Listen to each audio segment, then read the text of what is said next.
Loan मिलेगा या नहीं ये आपके क्रेडिट स्कोर पे डिपेंड करता है। आज ही जाइए पैसाबाजार.com पर और अपना क्रेडिट स्कोर चेक कीजिए फ्री में, क्योंकि लोन की जरूरत किसी को भी कभी भी पड़ सकती है। चल एक्टिंग थोड़ा भेल बनो। पैसाबाजार.com। Stay informed and entertained with the new and updated NDTV news app. You can watch all our channels live, listen to podcasts, read breaking and exclusive news from around the world and more. Download the NDTV app today and get access to the best journalism and storytelling on your smartphone or tablet. The NDTV app. News that matters to you.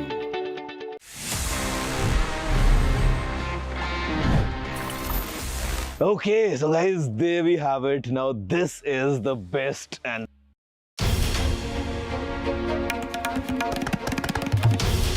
This is NDTV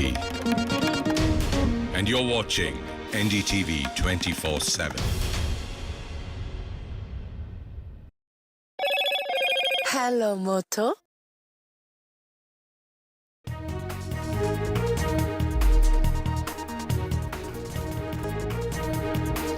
Hello and welcome. You're watching NDTV. I'm Vedant Agarwal. Our big news break at 6 o'clock this evening. Well, the TMC and the Congress in a new regrouping. Well, Mamta Banerjee is set to campaign for Priyanka Gandhi as she takes a pole plunge from Wayanad. We'll get you all the details on that. But first up, the headlines.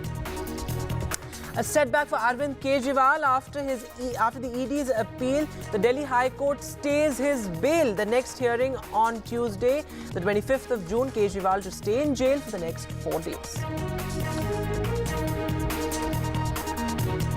And row over the new temporary speaker appointed by the BJP. The Congress claims an SC leader was ignored, who was the senior-most leader and the member of parliament.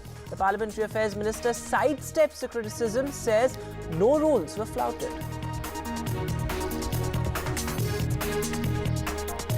And the opposition takes to the streets, targeting the centre over the NEET mess. The Congress holds a nationwide protest with the grace marks now nixed. A re-examination process for over 1,500 aspirants now begins. The testing body issues admit cards to over 1,500 students. A 6-year-old raped and murdered in Maharashtra's Jalgaon. The outrage over the minor girl's rape in Maharashtra. This as a mob attacks the police station. Several cops injured. Over 45 people dead in the Tamil Nadu hooch tragedy. The opposition demands Chief Minister M.K. Stallin's resignation. He says, "I'm not running away."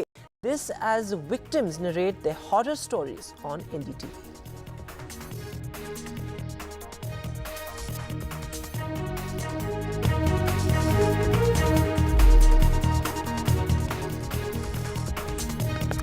Our lead story this evening, well, the row over the Protem speaker appointed by the BJP. Remember, Cuttack MP Bhartrihari Mehtab has been appointed as a temporary speaker by the BJP. Remember, he will be administering the oath of office for all the newly elected members of parliament. And now a full-blown political war over it, with the opposition, particularly the Congress, saying that the senior-most leader, who of course comes from the SC community, has been ignored by the BJP. The BJP, of course, has conceded to the fact that he is not the senior-most leader. Mr. Mehtab, however, is a 7-term MP. Remember, he was an MP from the BJD. Soon before the elections, he switched over to the BJP. Now, the new Parliamentary Affairs Minister, Mr. Kiran Rijiju, has said that this controversy is something that's absolutely unwarranted, and that the Congress is creating a political row before the House convenes for the budget session. Take a look. ये simple सा एक procedural aspect को लेकर के एक pro tem speaker जो oath देने के लिए बनाया जाता है, और ये कस्टमरी है, ये कन्वेंशन है, इसको लेकर के 2 दिन से पॉलिटिक्स किया जा रहा है। ये मैं दंग रह गया। कंज्यूकेटिव लॉन्गेस्ट जो सर्व करते हैं, परंपरागत उसको बनाने का सिस्टम है, उसको हम लोगों ने एडॉप्ट किया।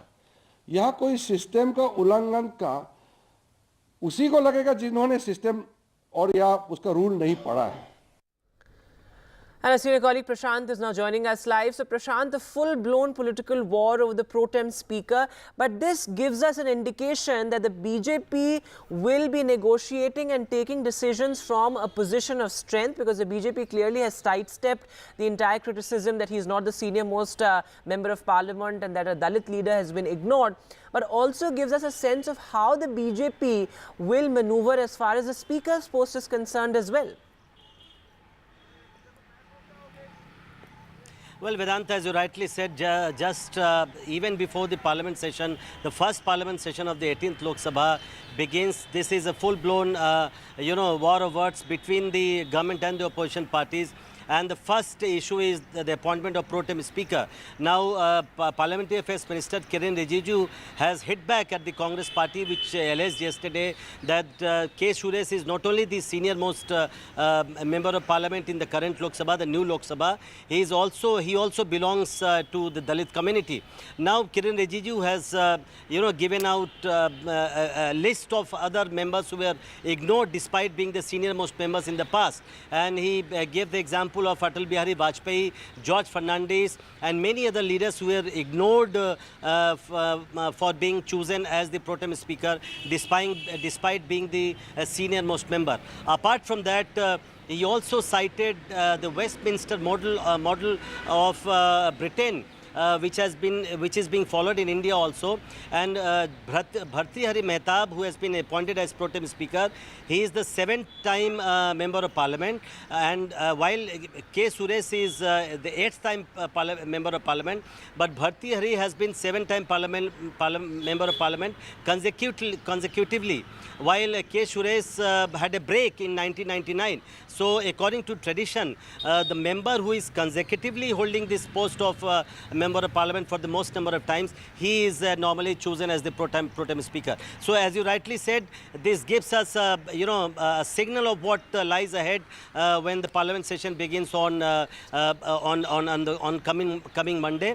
While this is a very short session and this is meant for a very specific purpose for administering oath to the member of parliament and the election of speaker, apart from the address by the president to the both houses of parliament. But that gives us a signal of what lies ahead in the coming days and weeks.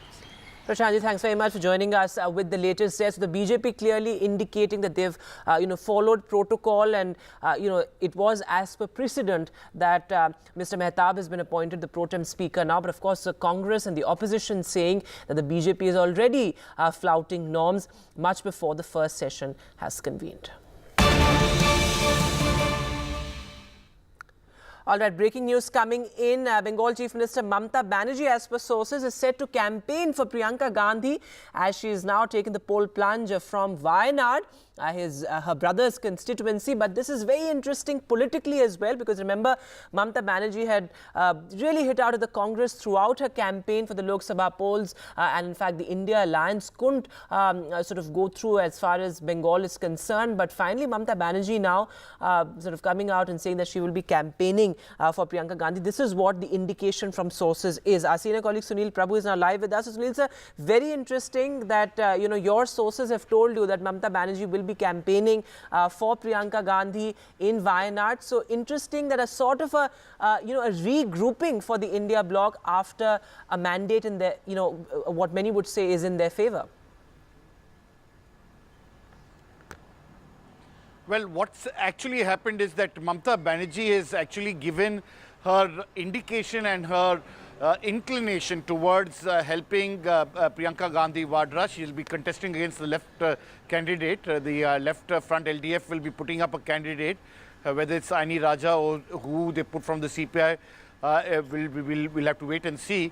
But Mamta Banerjee has conveyed that she is extremely happy that Priyanka Gandhi Vadra is contesting, and that she is ready to campaign for her in Wayanad. Having said that, because she is also principally opposed to the left parties in her state. Having said that, she's also was one of the first actually in the India meeting to say that Priyanka Gandhi Vadra should be put up against Prime Minister Modi in Varanasi.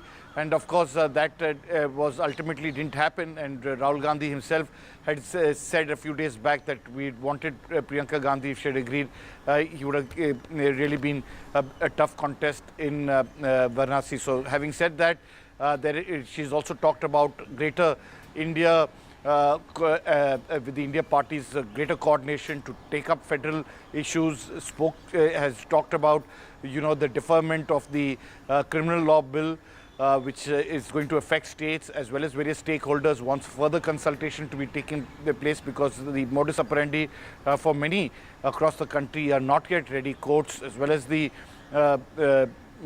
police stations as well as others have still to be prepared for the fallout, and these are some of the issues that they want to have greater cooperation within the India parties, but definitely as you point out, it's a big reach out to the Congress after the episode of Adhir Ranjan Chaudhary, who has now offered to resign. There's a state fact-finding commission which will go into it. Yes. Mamta Banerjee had all along said very categorically that she would only give 2 seats to the Congress, which they didn't agree to do. Thanks so very much for joining us with that. So Mamta Banerjee's olive branch, in a sense, to the Congress after the mandate. But moving now to the other big headline this evening, where a setback for Arvind Kejriwal as the Delhi High Court has now extended the stay on his release. This after the Enforcement Directorate appealed. In fact, it challenged the lower court's order in the Delhi High Court, saying that its case file was not studied by the lower court and the bail is not justified. But what I'm being told is Senior Minister of the National Capital, Saurabh Bharadwaj, is currently addressing a press conference. Let's dip in. कि trial courts फैसले लेना शुरू करें, क्योंकि ED और CBI के मामले में, खास तौर पे पीएमएलए के मामले में देखा जा रहा है कि ट्रायल कोर्ट में कोई राहत नहीं मिल रही, हाई कोर्ट में कोई राहत नहीं मिल रही। हर राहत के लिए आपको देश की सबसे ऊंची अदालत सुप्रीम कोर्ट में जाना पड़ रहा है। आगे क्या कहा इस जजमेंट में वो बहुत इंटरेस्टिंग है। जज साहिबा ने कहा कि जब मैंने ईडी से पूछा कि आप कह रहे हैं 40 करोड़ का तो खर्चा गोवा के इलेक्शन में कर दिया, बाकी 60 करोड़ का कहां खर्चा हुआ, तो ईडी ने कहा हम इन्वेस्टिगेशन कर रहे हैं। कोर्ट ने पूछा कब तक कर लेंगे, तो कोई समय नहीं है। तो आप इन्वेस्टिगेशन करते रहेंगे तो क्या हमेशा जब तक आपकी इन्वेस्टिगेशन चलेगी अरविंद केजरीवाल जेल में रहेंगे? ये तो कोई कानून नहीं है। आगे उन्होंने कहा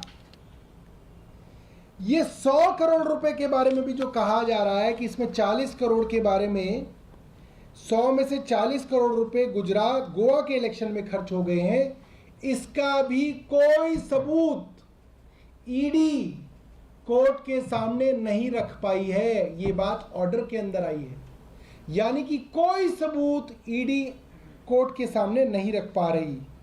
आगे जिस बात के बारे में बार बार अरविंद केजरीवाल जी और आम आदमी पार्टी कहती है कि कोई सबूत नहीं है, सिर्फ कुछ आरोपियों को लालच देके, डरा धमका के, जेल का डर दिखा के, उनकी गवाहियों को बदलवा के अरविंद केजरीवाल को फंसाया गया है। वो बात कोर्ट में भी कही गई। कोर्ट ने क्या कहा आप सुनिए। कोर्ट ने कहा an important submission has been made by the learned ASG during the arguments on behalf of ED, whereby making submissions in respect of the credibility of approvers that, quote किया है, investigation is an art. Sometimes one accused is given a lollipop of bail and pardon and induced with some assurance to make them tell the story behind the offense. आगे court कहती है, the court has to take a pause to consider this argument, which is not a portable submission that investigation is an art, because if it is so, then any person can be implicated and put behind bars by artistically procuring the material against him after artistically avoiding and withdrawing exculpatory material on record, this very scenario constrains the court to draw an inference against the investigating agency that it is not acting without bias. ये बहुत बड़ी और damaging statement है देश की सबसे बड़ी agency ED के बारे में. क्या कहा कोर्ट ने? ईडी का वकील कोर्ट में कह रहा है कि साहब हमको किसी से गवाही लेनी है तो उसको कोई लॉलीपॉप तो देनी पड़ेगी. All right, so Saurabh Bharadwaj there after the Delhi High Court extended the stay on Arvind Kejriwal's release. A setback for the Aam Aadmi Party, of course. Massive celebrations, I can tell you, were also planned by the Aam Aadmi Party tonight. In fact, Sunita Kejriwal was expected to go to Tihar jail as well. So a big setback there for the Aam Aadmi Party, and given the fact that the Delhi High Court multiple times in the past as well has rejected bail to Arvind Kejriwal, the Aam Aadmi Party, of course, looking at ways to challenge this legally as well. But the next hearing is next week. Moving now to the other big headline, well, the massive controversy over the NEET exam mess. And today the Congress, in fact, took to the streets across cities. The Congress protested in Chandigarh, Lucknow, Jaipur and several other cities as well. The Congress, of course, demands a Supreme Court-monitored probe apart from a CBI investigation into the alleged paper leak. There you can see those dramatic visuals coming in from various parts of the country. In fact, there was a confrontation and standoff between the police and Congress workers in various parts of the country as well.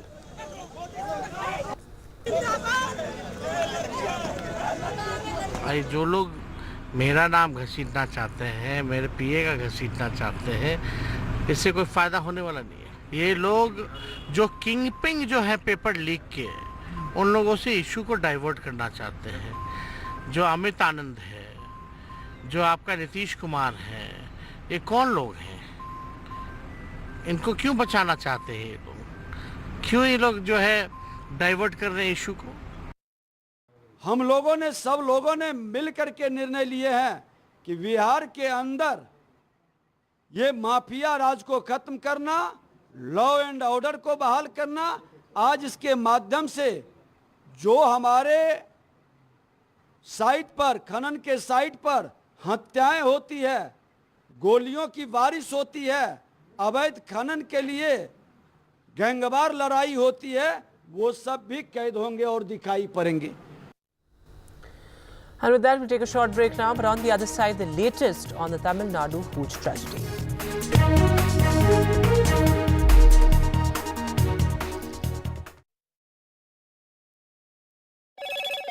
Hello, Moto. Motorola, India's best 5G smartphone brand.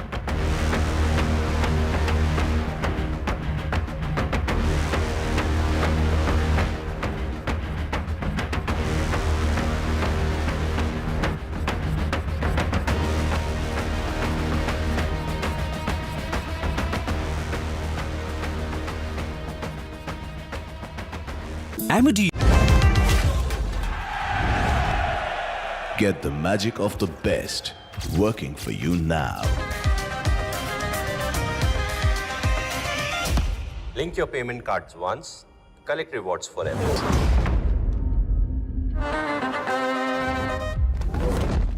Loan मिलेगा या नहीं, ये आपके credit score पे depend करता है. आज ही जाइए पैसाबाजार.com पर और अपना क्रेडिट स्कोर चेक कीजिए फ्री में, क्योंकि लोन की जरूरत किसी को भी कभी भी पड़ सकती है. चल एक्टिंग थोड़ा भेल बनो.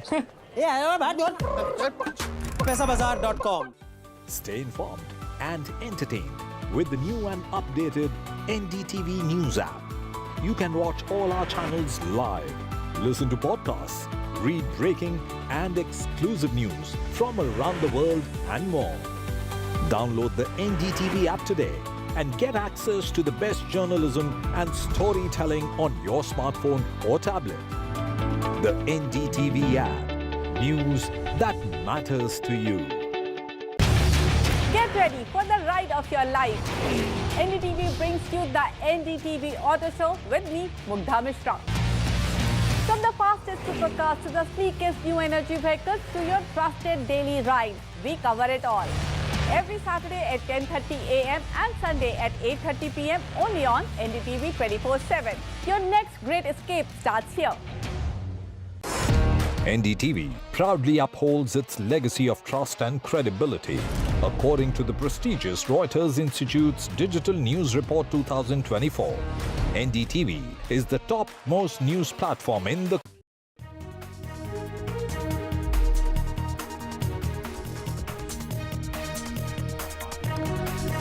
Welcome back. The latest on the hooch tragedy in Tamil Nadu. Well, 51 people have died in this absolutely horrific tragedy in Tamil Nadu. In fact, a political war of words over this as well.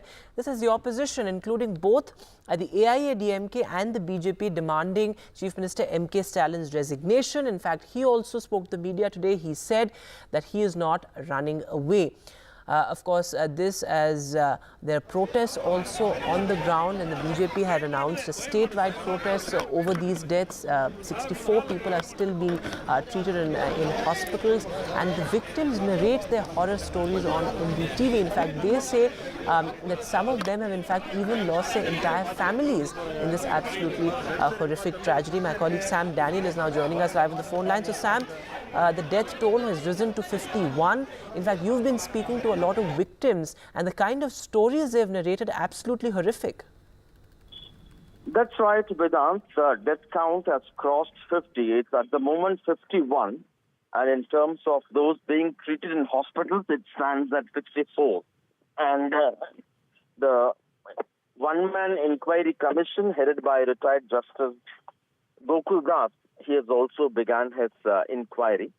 In terms of the government action, besides the suspension of the SP and transfer of the collector and the ADGP in charge of enforcement, the Tamil Nadu government is also holding talks with collectors as part of the following this particular tragedy. And local people are demanding two things. One, justice for the people who have lost their lives. Secondly, they also demand closure of liquor shops. The demand for total prohibition is once again gaining momentum following this tragedy. And people from Karunapuram village, from where at least 30 people of the 51 have lost their lives, they say for a long time illicit liquor was available freely at the backyard of one of the alleged bootleggers who has now been arrested. And they say this has been happening with the full knowledge of the police, because the police station is very close by. Police used to come there for rounds, but the man who sold illicit liquor has been challenging that come what may, I will continue to sell because we have been taking care of the police.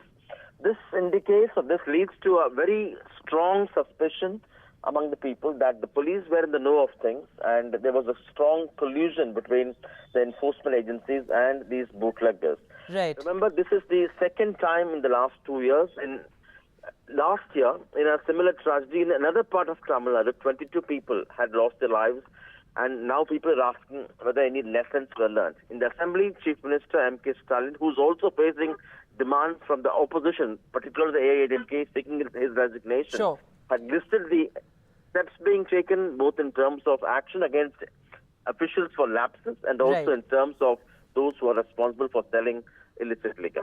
Sam, thanks very much for joining us with that update there. So the death toll has crossed the 50 mark. In fact, Sam earlier spoke to one of the victims of the tragedy as well. In fact, he has lost 4 members of his family. Take a look.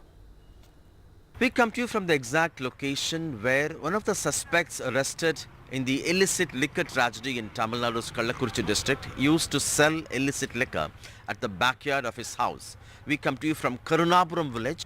With me, Murugan. He lost 4 members in his family, including his father, 55-year-old Vijayan. Both of them are load men. I'm very sorry about the loss. இது எப்படி நடந்துச்சு? நல்லா இருந்தார். உடனே என்ன பண்ணார், மயக்கம் வருது, கண்ணு தெரியலப்பா, மஞ்சளாக வருது, ஒன்றும் இதுவும் ஆகல. அப்புறம் போய் ஹாஸ்பிட்டலில் சேர்த்ததுக்கு டாக்டர் சாராயம் குடிச்சு தான் அப்படி ஆயிடுச்சு. இங்கே தான் குடிச்சாரா? இங்கே தான், இந்த இடம் தான். Right. He says his father, after consuming illicit liquor, suffered problems with his vision, and then when they rushed him to the hospital, doctors confirmed that it's because of illicit liquor. What would happen here every day? டெய்லியும் கரெக்டாக 3 மணி 4 மணி ஆரம்பிச்சிடும் sir. 20-30 பேர்த்துக்கு மேலே லைனாக வருவாங்க. காசு இல்லைனாலும் சரி குடி, நாளைக்கு கொடு, நாங்களும் நிறைய டைம் நாங்கள் சண்டைக்கும் வந்து பார்த்துட்டோம். கேட்டதுக்கு டேய் எல்லாத்துக்கும் மாமூல் போகுது, காசு நாங்கள் தரோம், நீ ஏன்டா போலீஸுக்கே மாமூல் போகுது, நீங்கள் ஏன்டா கேட்குறீங்க? சார் அதான் இருக்குது சார் பக்கத்தில் ஸ்டேஷன் 24 போலீஸ் வருவாங்க. வக்கீல் வீடு எல்லாமே லைனாக வேறு எங்கேயும் இல்லை, எல்லாம் லைனாக சுற்றி தான் இருக்குது. இங்கே இந்த தெருவில் மட்டும் 5 வக்கீல் இருக்காங்க. வக்கீல் நினச்சா கேஸும் போடலாம். போலீஸு 2 பேர் இருக்காங்க இந்த தெருவில். He says the sale of illicit liquor would begin every morning as early as 3 or 4 and people would flock here to buy. Even if they don't have money, this man used to offer them on credit, and the police station is nearby. Police would come here on their daily rounds, but nobody would stop this. And the guy who sold the illicit liquor, he used to challenge them, do what you can, I will continue to sell. Do you think there's political patronage? Do you think the police knew about this? எல்லாம் தெரிஞ்சுதாங்க நடக்குது. இப்போ நாங்களும் நிறைய time நாங்களும் சொல்லி பார்த்துட்டோம். நாங்கள் இப்போ பேசினா எங்கள்கிட்ட சண்டைக்கு வராங்க. கேட்டதுக்கு எல்லாம் மாமூలు தான் தராங்க. போலீஸ்கிட்ட கேஸு நிறைய பேர் கேஸும் கொடுத்துருக்காங்க. அதெல்லாம் எது நடவடிக்கை? Police were taken care of. Police used to be paid for turning a blind eye towards this. As early as he was a boy, he says this has been happening in this village. Chief Minister MP Stalin says he is sad and pained, and he has assured people that he would crack this down with an iron hand. But the opposition says this is too little, too late, and that he has. எதுங்கயா? Stalin போட்டால் தான் அவங்க வீட்டு வாசல்ல. கட்சிக்காரங்களா? ஸ்டாலின் போட்டால் தான் விட்டுருக்கு. அவங்க கட்சிக்காரங்களா? எல்லாமே ஒரே இதுதாங்க, கட்சி தான். திமுக கட்சி. ஆமாங்க. அது பாரு முன்னாடி வீட்டு வாசலில். யார் பேர்? அவர் பேர் கண்ணுக்குட்டி. One of the suspects arrested, Kannakutti, he says is a DMK man, and the house also has pictures of DMK chief and Chief Minister MK Stalin put up there. The DMK is yet to respond to this, but certainly many tough questions. The government has suspended the SP, transferred the collector, transferred the ADGP enforcement, and has also formed a one-man commission to probe and give recommendations to the government. The big question, would lessons be learned, and would those responsible for the loss of more than 40 lives be brought to justice? At Karunapuram village in Kallakurichi district of Tamil Nadu with Suresh, Sam Daniel. So too little, too late is what the victims say, but take a look also at all the political reactions that have come in. நடைபெற்ற சம்பவத்துக்கு முதலமைச்சர் பொறுப்பேற்க வேண்டும் என்று இங்கு பேசினார்கள். உள்துறையை கவனிப்பவன் என்ற முறையில் மட்டுமல்ல, தமிழ்நாட்டின் முதலமைச்சர் என்ற முறையில் இந்த பிரச்சனையிலிருந்து நான் ஓடி ஒளிவப்பன் அல்ல, பொறுப்பை உணர்ந்ததற்காக தான் பொறுப்போடு பதிலளித்துக் கொண்டிருக்கிறேன். எடுத்த நடவடிக்கைகளையும் பட்டியலிட்டிருக்கிறேன். குற்றவாளிகளை கைது செய்துவிட்டு தான் உங்களுக்கு பதிலளித்திருக்கிறேன். கிட்டத்தட்ட 146 பேர் இதுவரை இந்த கள்ளச்சாராயம் குடித்து பாதிக்கப்பட்டதாகவும் அதில் 50 பேர் இறந்துள்ளதாகவும் எஞ்சியவர்கள் தற்போது மருத்துவமனையில் சிகிச்சை பெற்று வருவதாகவும் அதுவும் பாண்டிச்சேரி ஜிப்மர் மருத்துவமனையில் 16 பேர் கவலைக்கிடமாக இருப்பதாகவும் சேலத்தில் சிகிச்சை பெற்று வருகிறவர்கள் பல பேருக்கு கண் தெரியவில்லை என்றும் செய்திகள் வந்துள்ளன. ஆக இதையெல்லாம் சட்டமன்றத்திலே பேச வேண்டும் என்று பேரவைத் தலைவரிடத்திலே அனுமதி கேட்டோம். பேரவைத் தலைவர் அனுமதி மறுத்துவிட்டார். இது நெஞ்சை பதற வைக்கின்ற சம்பவம், நாட்டையே உலுக்கிக் கொண்டிருக்கின்ற சம்பவம், மக்கள் கொதித்து போயிருக்கின்ற இந்த சம்பவம் குறித்து கூட சட்டமன்றத்தில் பேசுவதற்கு வாய்ப்பளிக்கவில்லை என்றால் சட்டமன்ற உறுப்பினராக தேர்ந்தெடுக்கப்பட்டதற்கே அர்த்தமில்லாமல் போய்விடும். It's an absolutely horrific tragedy there. Who really takes accountability? Where does the buck stop? With that, we'll take a short break now. Come back for more on the other side.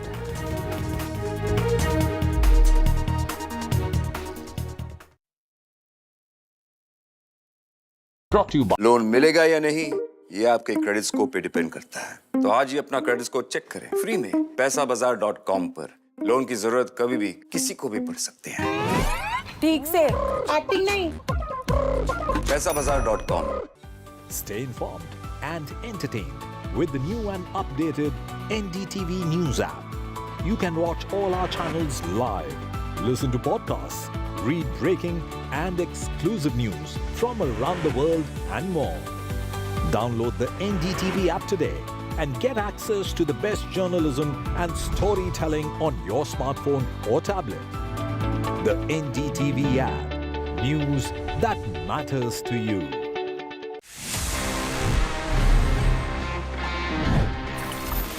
So guys, there you have it, everything that Apple announced right at this Apple Park. And जब भी मैं यहाँ पे आता हूँ ना, एक अलग ही vibe होती है. I mean, this entire setup is huge.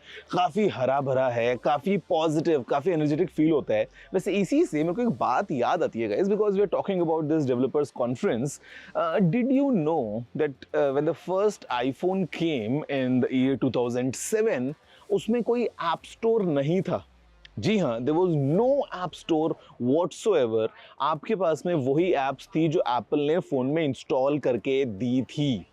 Eventually अगले साल App Store का जन्म हुआ and we, I mean today all know that how popular this App Store is. और आपको कोई भी latest app अगर use करनी होती है, Apple's got all the apps in their App Store. In fact काफ़ी apps तो ऐसी हैं जो सबसे पहले App Store पे आती हैं. For example, Instagram came onto the App Store first before it came to Android. लेकिन सोच के देखो कि 2007 में जो पहला आईफोन आया था, there was no app store. Guys, do you know this? If yes, then amazing. If no, then please let me know by dropping in all your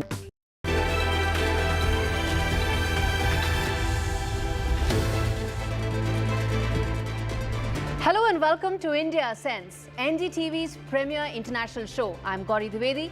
India Ascends is your one-stop guide and destination for news and views from the world of global politics, economics, and the buzzing world of technology, with India at the very center of it. Let's get started. Let's get the headlines this Friday evening. Bangladesh Prime Minister Sheikh Hasina is in New Delhi, Modi 3.0, to focus on building stronger footprint in its immediate neighborhood. Closer ties with Bangladesh, Sri Lanka, Maldives. Top priority to counter China's debt trap diplomacy model. Flurry of diplomatic activity between India and the US. Days after Prime Minister Modi met US President Joe Biden in Italy, national security advisors of the two nations met in New Delhi. Even as top US lawmakers were in Dharamshala to meet the Dalai Lama and pledge support for autonomous Tibet. Top global political commentator Fareed Zakaria speaks to NDTV, says US-India ties are much bigger than minor irritants like the Panun issue. On the upcoming US presidential polls, Zakaria says the political debate is essentially immigration versus abortion. Semiconductor chip maker Nvidia topples Microsoft to become the world's most valuable company. Nvidia now has a market cap of $3.3 trillion. $2 trillion of this has come in 2024 itself, indicating the massive bull run in the global chip space. Russian President Vladimir Putin visits North Korea, his first visit to the pariah state in 24 years. The two countries signed mutual defense treaty. The pact may complicate the security apparatus in Asia. With no amount of subs bringing back home buyers and prices dropping to 10-year record lows, the China real estate sector story may be headed for a big crash. How big is the problem? Find out on India Ascends.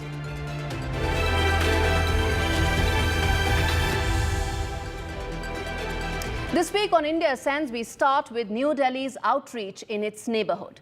Now, Asia is at the very center of one of the biggest geopolitical rivalries taking place in the world between India and China. Now, due to its larger economy, China has been able to further its political and military goals via the Belt and Road Initiative. And to counter this, India now needs to focus more on its neighborhood, and it's already doing so. After inviting the very anti-India Maldivian president to New Delhi for his swearing-in ceremony, Prime Minister Modi is now focused on strengthening ties with Bangladesh and Sri Lanka, countries that sit on strategic points in the Indo-Pacific and have been recipients of very large amount of Chinese loans. China has been working on a string of pearls strategy, building strategic partnerships with New Delhi's neighbors. To counter China, India needs to focus on two big things: port connectivity and greater infra investments in its neighborhood. Bangladesh Prime Minister Sheikh Hasina is in India. She and her party share a very good rapport with India. And in January this year, when Sheikh Hasina faced American criticism on her democratic credentials, it was New Delhi that backed her and continues to be one of her closest allies. India has extended LC business to Bangladesh worth $8 billion, but in comparison, Chinese investments last year was $7 billion. And via the debt trap BRI model, Chinese companies won construction contracts worth $22 billion. India's alternative to BRI is transparent and equitable contracts and grants. And nations know it. In fact, no one knows this better than Sri Lanka, which came under heavy debt courtesy massive Chinese loans. As Sri Lanka goes to polls in a few months, External Affairs Minister Jayashankar's visit to Colombo is testimony to New Delhi upping the ante. But it's not just about India versus China. Bangladesh, Sri Lanka, Maldives, Mauritius, Seychelles, and other smaller nations in the Indo-Pacific need to balance their development needs with geopolitical stability and choices that they will have to make. And it's up to regional leaders and heavyweights like India to limit the Chinese influence in the region by upping the ante and building better ties with their neighbors.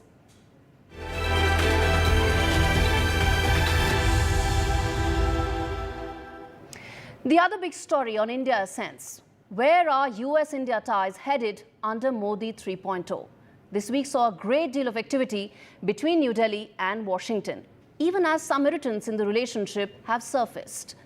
NSA Jake Sullivan and Deputy Secretary of State Kurt Campbell held talks with External Affairs Minister Dr. Jayashankar days after Prime Minister Modi and US President Joe Biden met at the G7 summit in Italy, even as a US congressional delegation, which included former US House Speaker Nancy Pelosi, arrived in India. It is no coincidence that one of the first visits by high-ranking foreign officials in Modi 3.0 was from one of New Delhi's closest partners, that is Washington. Yet, when Modi and Biden shook hands, Nikhil Gupta, an Indian national accused by the United States of allegedly being involved in a murder-for-hire plot against Sikh separatist Pannu, was extradited from Czech Republic to the US on 14th of June. It's unclear if any of this came up during Sullivan's meetings in India, which figured on much more than just this irritant. I don't have more to add on the conversations that Jake's having. He's still over there having these conversations, but the main focus of his visit, as I said, was to look for ways to deepen the U.S.-India bilateral relationship, particularly when it comes to emerging technology. Bring this up. I don't have anything more to add on the conversations. Now, the past decade has seen India and US sign numerous agreements, undertake joint military exercises, and restart Quad over China's aggressions in the Indo-Pacific. And it seems that the case involving Sikh separatist Pannu was being stoked to create divisions between what is one of the strongest and most robust strategic partnerships of the 21st century.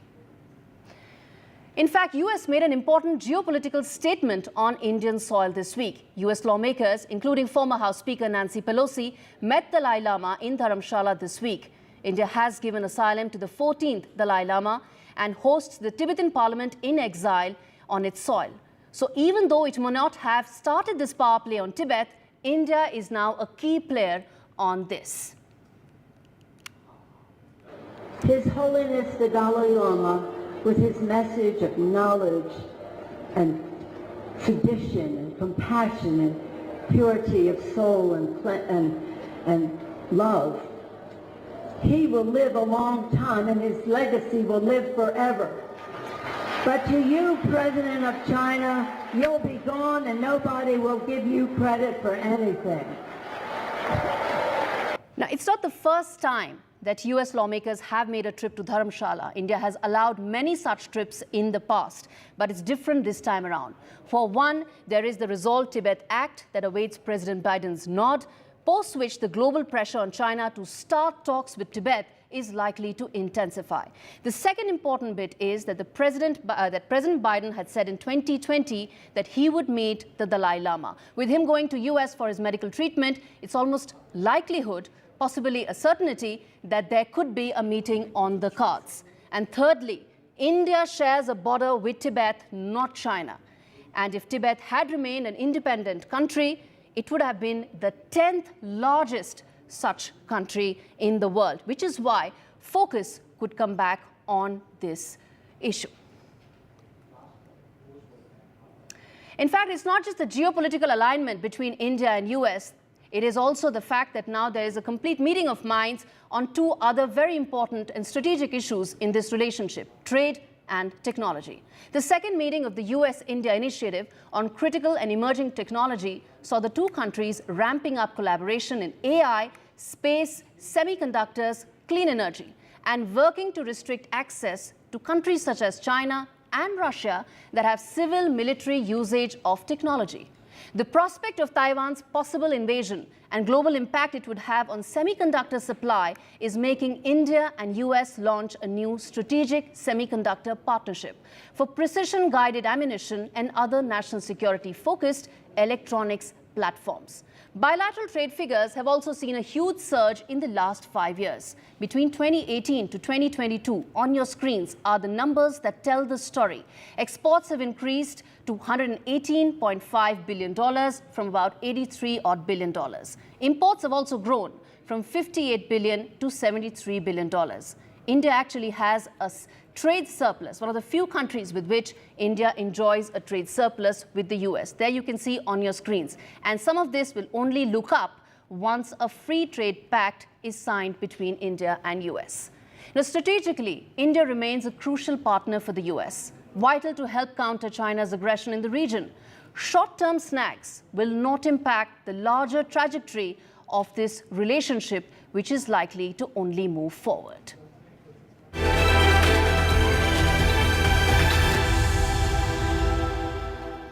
Okay, let's get the top voice on the show. Fareed Zakaria, global opinion commentator, speaking exclusively to NDTV. Mr. Zakaria, thanks so much for speaking to me. As we speak, there is enough and more that's happening as far as the US-India partnership is concerned. It's evolved. It's seen a huge amount of change and transformation since the Clinton and Bush era. How do you view it now in the backdrop of Modi 3.0 coming to power? And if you look at the Trump administration, one area where there was enormous continuity was on India.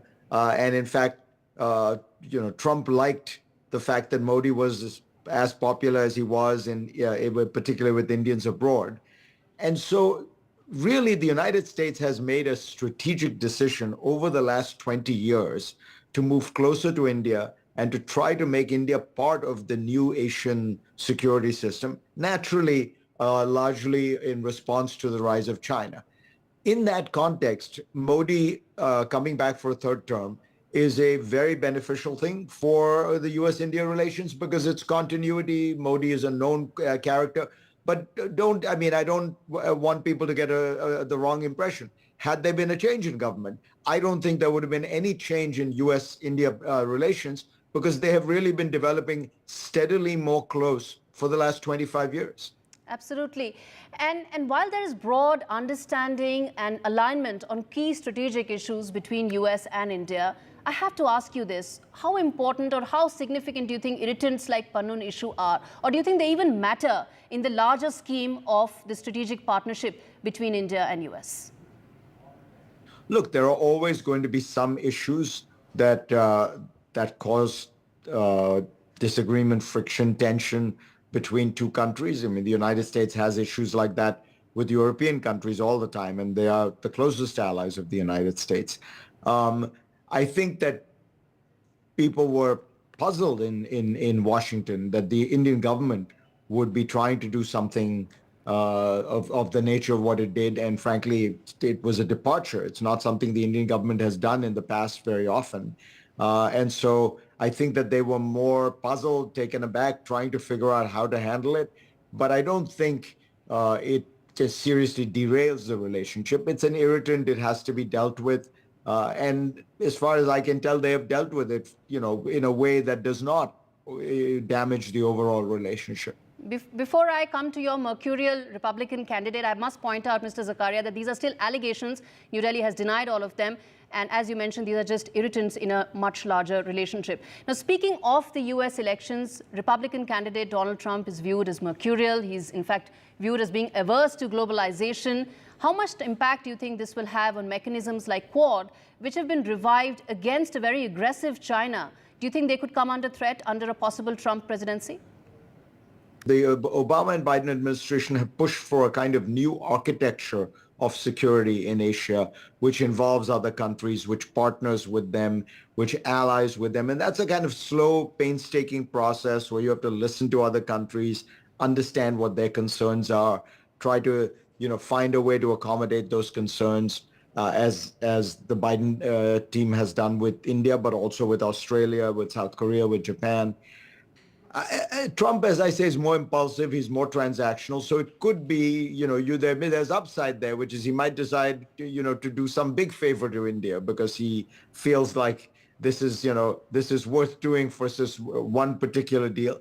On the other hand, he may ignore it. That you won't get that steady, predictable building of an alliance structure, of a security structure. What you'll get is more whimsical, more, one-shot deals, some of which might be good, some of which might be bad. And, by the way, this characterization that I'm giving you of the difference between the two is what worries large parts of the world, the unpredictability of it. The unpredictability of a Trump administration. Speaking of the elections, Mr. Zakaria, how important is immigration? Do you think it's pretty much the fulcrum of what this election is all about? I'm asking you this also because Indians form a very large and sizable chunk of immigrants, and Republicans have been very vocal about it. President Biden is now coming out with executive orders on it. So how important is this issue in 2024 polls? Immigration is huge in the context of the election. I think this is an election being fought largely on cultural issues. Immigration for the Republicans, abortion for the Democrats. The economy is doing fantastically. I mean, the U.S. economy, by any objective measure, is having one of its strongest periods in its history. Unemployment is at a 50-year low. Inflation is 3%. If you look at almost any measure, the United States is just towering over the rest of the world. If you look at America's technology companies, they are absolutely dominant in their field. American banks are dominant. European banks are nowhere to be seen in comparison. America is the largest energy producer in the world. America now produces more oil than Saudi Arabia and more and more natural gas than Qatar. So you put all that together, it's a very powerful place. But President Biden is getting very little credit for it because the election is being fought largely on these cultural issues, immigration, abortion. And immigration is particularly important these days. I think President Biden is getting credit for the turnaround that the U.S. economy has seen. But as we end this conversation, Mr. Zakaria, I want to ask you this, that what do you think are the big focus areas for U.S.-India ties going forward? Everything from 6G to space is being talked about. But in your perspective, what could be that defining aspect of this relationship? Well, I think what India should strive for is to kind of create a technological corridor with America, because India's great opportunity now is to move up the technology value chain in the way that China did. People don't realize, well, India has a tech sector. It's largely back office processing. It's fairly simple stuff that involves using lower price labor. What India needs to do is to move up the value chain and start producing really high quality products in technology and software and services and things like that, even inventing new technologies. Chinese companies in the technology space are much, much more advanced than India is. India could ally with the US, find ways to develop those technologies, get technology transfer, training, all that kind of thing. But India has to really make a decision that it's going to cast its future in that way. It needs to. India is still one of the, I think it is probably the most protectionist large economy in the world, which makes it very difficult for it to plug into the world of globalization, technology. It's difficult to be at the cutting edge when you are that protected. It still has so many features that remain part of the license quota Raj, particularly with regard to trade. And the BJP has traditionally not been very good about these issues because it has always been suspicious of the foreign world and foreign trade. So if it could really open itself up, ally with the US, I think you could see an enormous advance that would take place in India economically, technologically, scientifically. And that, I think, would be the thing that would really help India catapult itself. India has the potential to really be one of the great technology powers in the world. And technology is what is driving economics. It's what's driving the alleviation of poverty. It's what's driving the advancement of society. We live in an age of a digital revolution. And India needs to be at the forefront of that revolution. It couldn't get a better partner than the United States. American companies and American universities absolutely dominate this space. But India has to stop being reluctant and being kind of pulled along, kicking and screaming. It has to jump into this world and say, we want to be at the forefront, the way, for example, that Israel did, the way in which countries like Sweden and Britain have done. That's the potential future for India. I hope it takes it. I think America, they'll find a willing partner and a ready partner in America. That would be more important to my mind for the life of average Indians than defense cooperation and things like that, which will happen and should happen. But it won't. That doesn't change the life of the average Indian. That doesn't move Indians out of poverty. That doesn't move India up the value chain. Embracing a technology corridor with the US, that would be a game changer. Okay. All right. With that, thanks much, Mr. Zakaria, for speaking to NDTV. There is, of course, a lot that can be done as far as the India-US ties are concerned. Tech could be that one big X factor. And on that note, we slip into a very short break. We come back with lots more on the other side. Stay with us.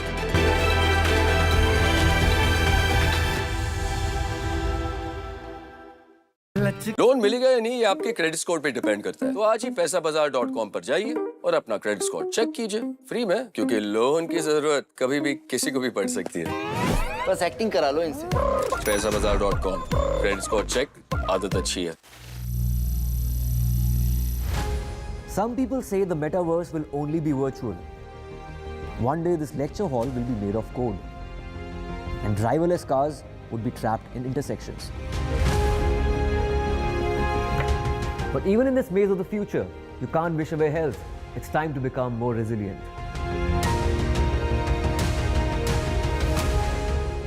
10 years of Banega Swasth India, we have grown and achieved so many milestones.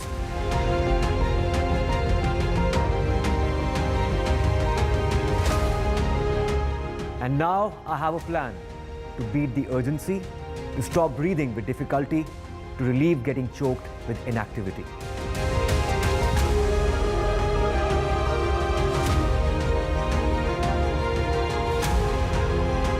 Energize our government, our environment, our society, and ourselves. Everyone, everywhere, every day.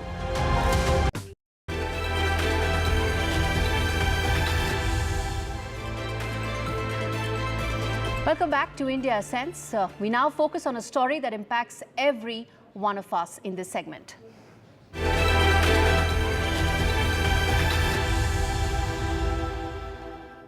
Now, climate change is no more a thing that the next generation needs to worry about. It's now an emergency that the present generation needs to address. By the next one, it will probably be a bit too late.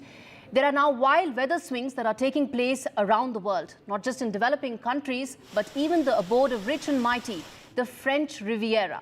Wild weather swings now wreak havoc to the global economy, from testing power grids to skyrocketing food prices.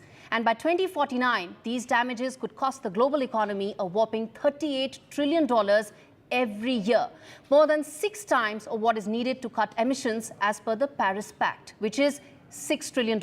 But here's the alarming part. The world is not even spending this much. Spending on clean tech stood at $1.8 trillion in 2023. As we live in these times of wild weather, watch this report to take a look at the real extent of the climate catastrophe that stares all of us.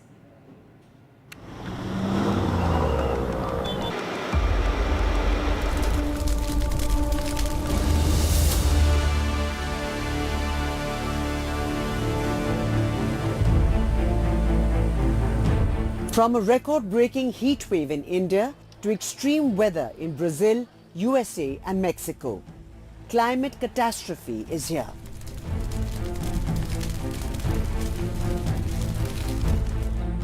The month of May was the 12th consecutive month of record-breaking temperatures, with average temperatures at 1.52 degrees Celsius above the pre-industrial age. This is likely to make 2024 the hottest year on record. But that's not all. For England, this has been the wettest year since 1836.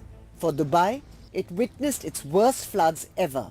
And for Canada, it saw wildfires that burnt continuously for a year. In India, the severe heat wave this summer may have killed at least 100 people and made tens of thousands very sick.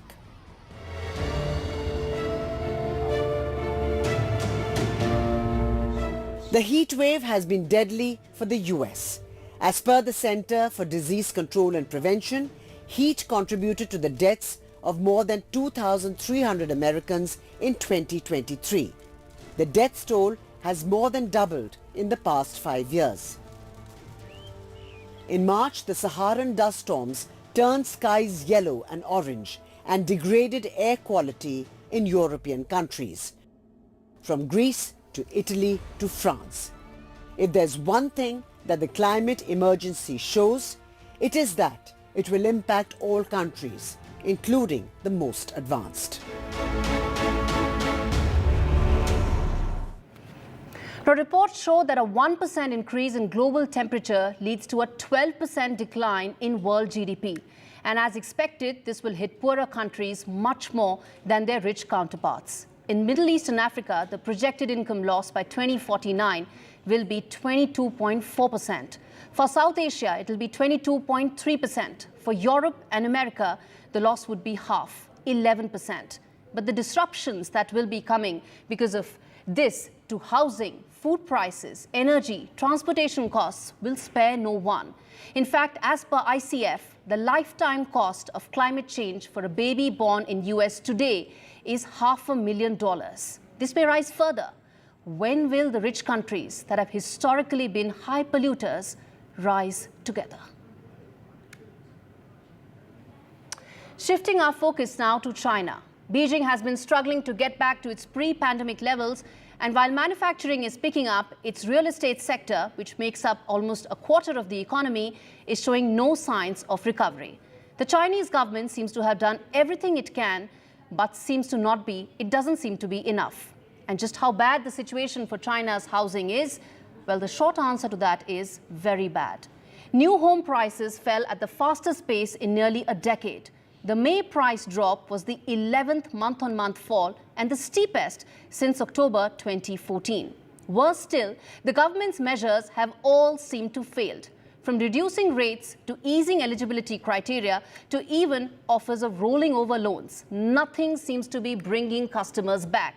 And it won't, because the prognosis is wrong and the response inadequate.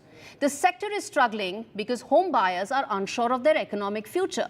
They're uncertain about the prospects of the big real estate companies and the larger demographic trend, which reflects a rapidly aging society which isn't going to go about buying houses. Now, this can't be solved by asking local governments to buy unsold inventory and turning them into affordable housing. For starters, there are no takers for that many housing units. And secondly, the amount promised by Xi Jinping to local governments is not even 10% of the value of unsold houses that need to be brought. And above all, since China's economic model focused on local governments taking large debts to build those giant infrastructure projects for the last 15 years, their balance sheets are now maxed out. They cannot take more loans, even if it means at the cost of the collapse of the housing sector. If anything, China can learn from the Indian real estate market. The sector here is 7% of the GDP, not 25% as it is in China. It has checks and balances on developers through regulatory bodies. And even if developers have stretched balance sheets, the consumer demand is real. There are no ghost towns in India. China's real estate sector is yet to bottom out, and it remains to be seen whether it will take the economy with it. All right, on that note, it's a complete wrap on this edition of India Sense. Thanks so much for watching.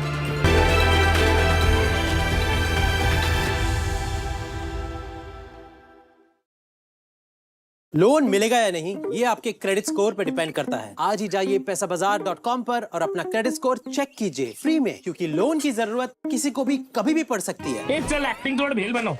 ये आयो बात बोल। पैसाबाजार.com। Stay informed and entertained with the new and updated NDTV News app. You can watch all our channels live, listen to podcasts, read breaking and exclusive news from around the world and more. Download the NDTV app today and get access to the best journalism and storytelling on your smartphone or tablet. The NDTV app. News that matters to you.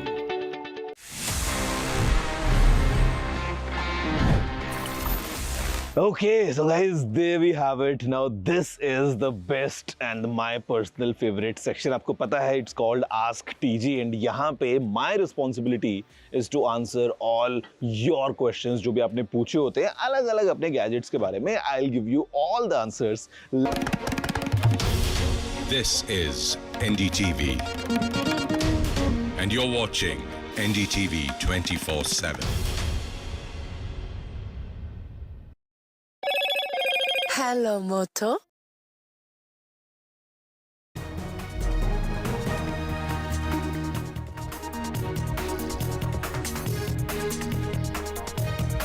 Hello and welcome to the Southern View. I'm Veera Raghav. Our top focus on that enormous hooch tragedy in Tamil Nadu. Sharp observations from the High Court of Madras. Remember, the tragedy has claimed over 50 lives. We'll also have a special panel up ahead on the NEET controversy. But first, the headlines that we are tracking this hour. From the top national story, no relief for Arvind Kejriwal as the court will now decide on his bail plea only on the 25th of June. The Delhi High Court, remember, had stayed his bail plea after the ED's appeal.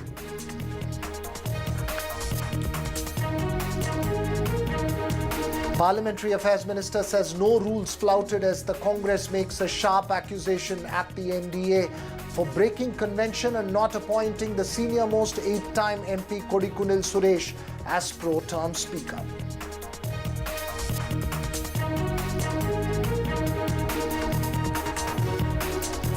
Nationwide protests by the opposition as it targets the government over the NEET exam mess and braces for a confrontation in Parliament. The National Testing Agency issues admit cards for the retest of the over 1,500 aspirants who were given grace marks.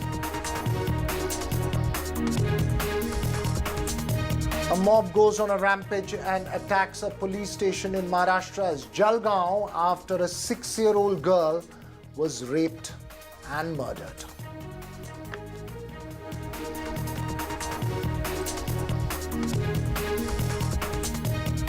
First up to big news breaking this hour. Strong observations from the Madras High Court, which was hearing a case filed by an AIADMK functionary on that enormous illicit liquor tragedy in the state. The court has now asked the state government to file an action taken report, raising sharp questions. Remember, the tragedy in the state's Kallakurichi district has claimed 51 lives, including that of women and a trans person. Families at the Karunapuram village are shattered. In some cases, children have lost both their parents, who were daily wagers, and people say that the illicit liquor packets were sold openly from 4 a.m. with the connivance of the local police. But does the connivance stop at the local police level, or does it go deeper? So serious questions there Remember, the issue played into a major confrontation in the state assembly. The state government has ordered for a commission of inquiry by a retired judge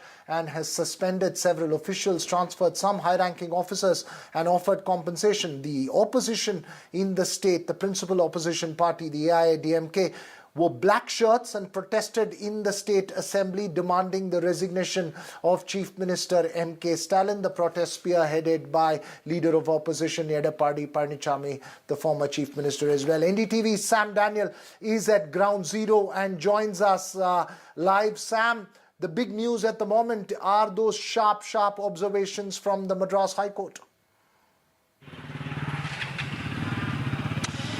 That's right, Viraraga. Sharp observations by the court, particularly putting things in context, referring to the 2023 similar hooch tragedy in Viluppuram and Chengalpattu districts that had taken away the lives of 22 people.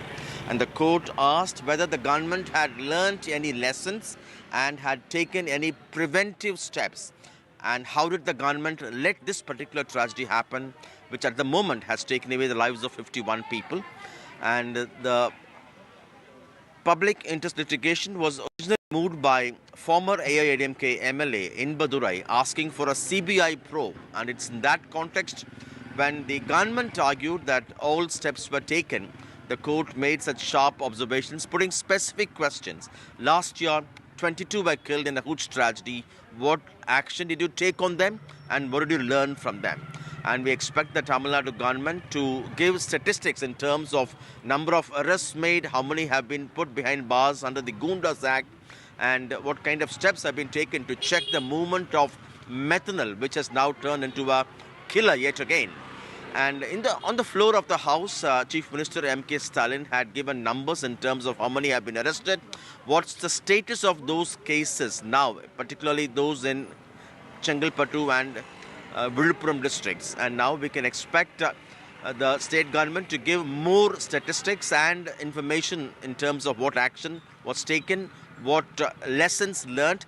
Based on that, the court may take a call in terms of deciding or directing, asking for a CBI probe or otherwise. At the moment, the issue is the case is being investigated by the CBCID, which was the case last time as well. And on the floor of the House, Tamil Nadu Chief Minister M.K. Stalin facing criticism and demands for his resignation by the AIADMK, gave a list of information in terms of the background, in terms of action taken against officials, in terms of lapses, including the suspension of the SP, transfer of collectors and the ADGP in charge of enforcement, and how a one-man inquiry commission is also now investigating. And he assured that based on the reports given by these committees and the commission, and also the one by the DGP and the Home Secretary, he would make sure tough action is taken, and those who are found to be wanting and found responsible for this would be made to stand before law.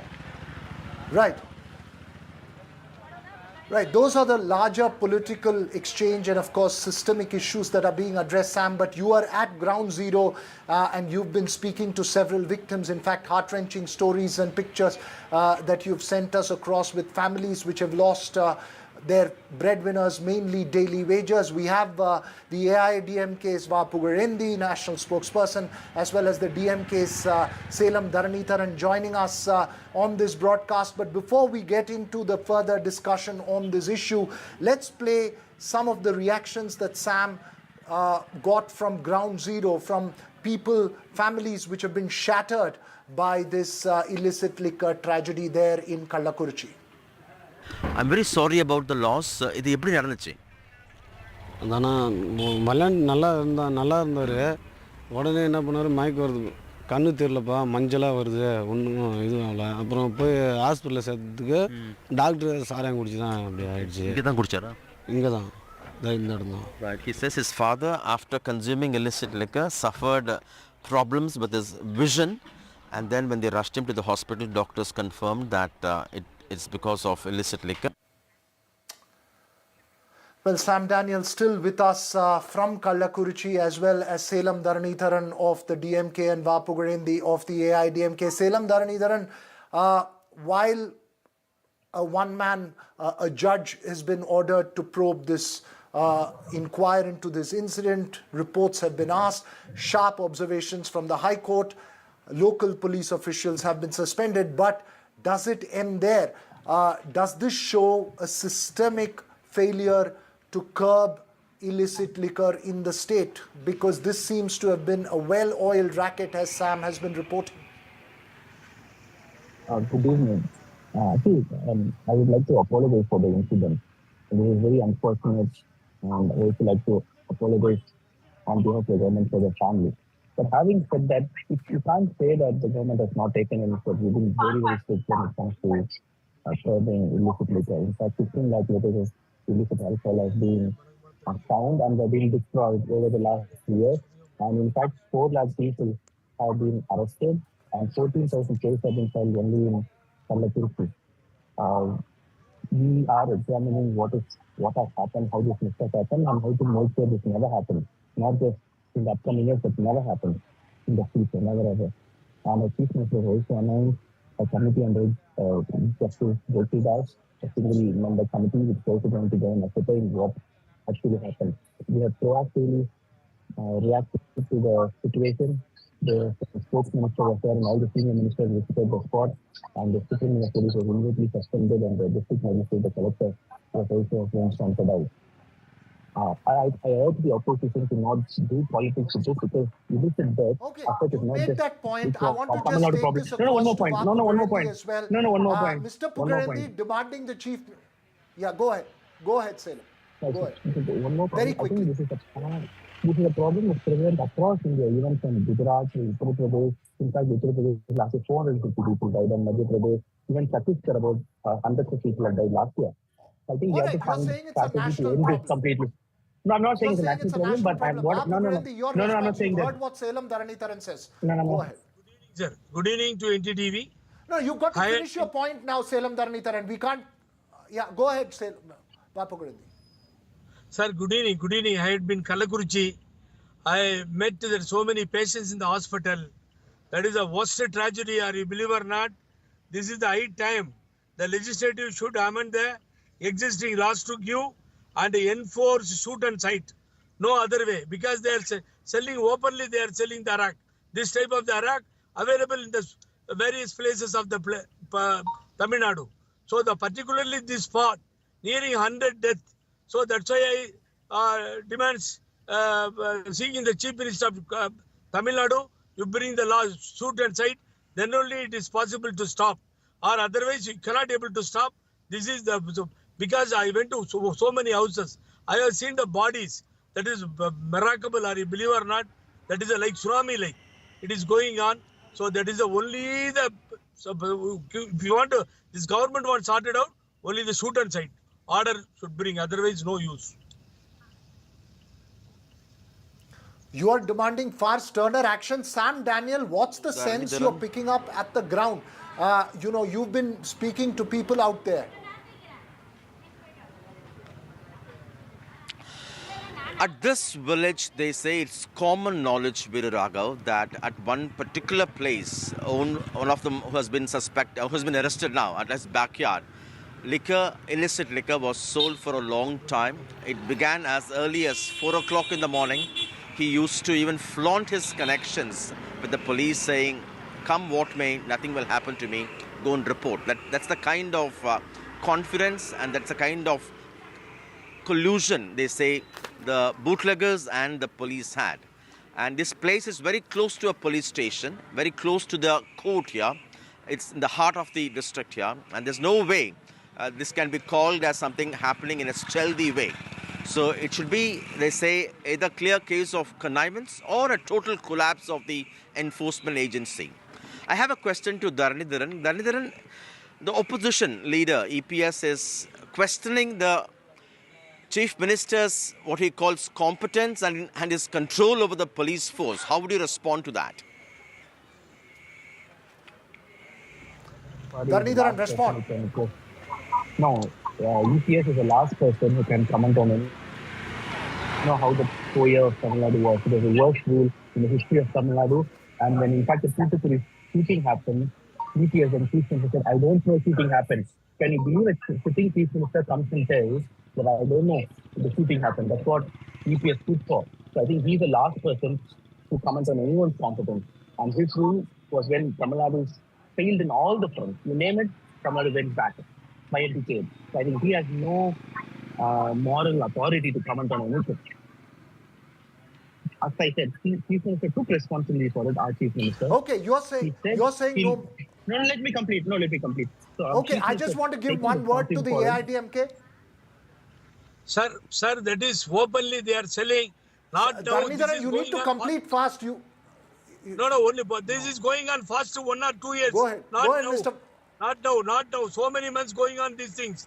So that immediately CM have to take serious action, serious steps. They found anything that tell them enforcement to do on the spot action. No other way.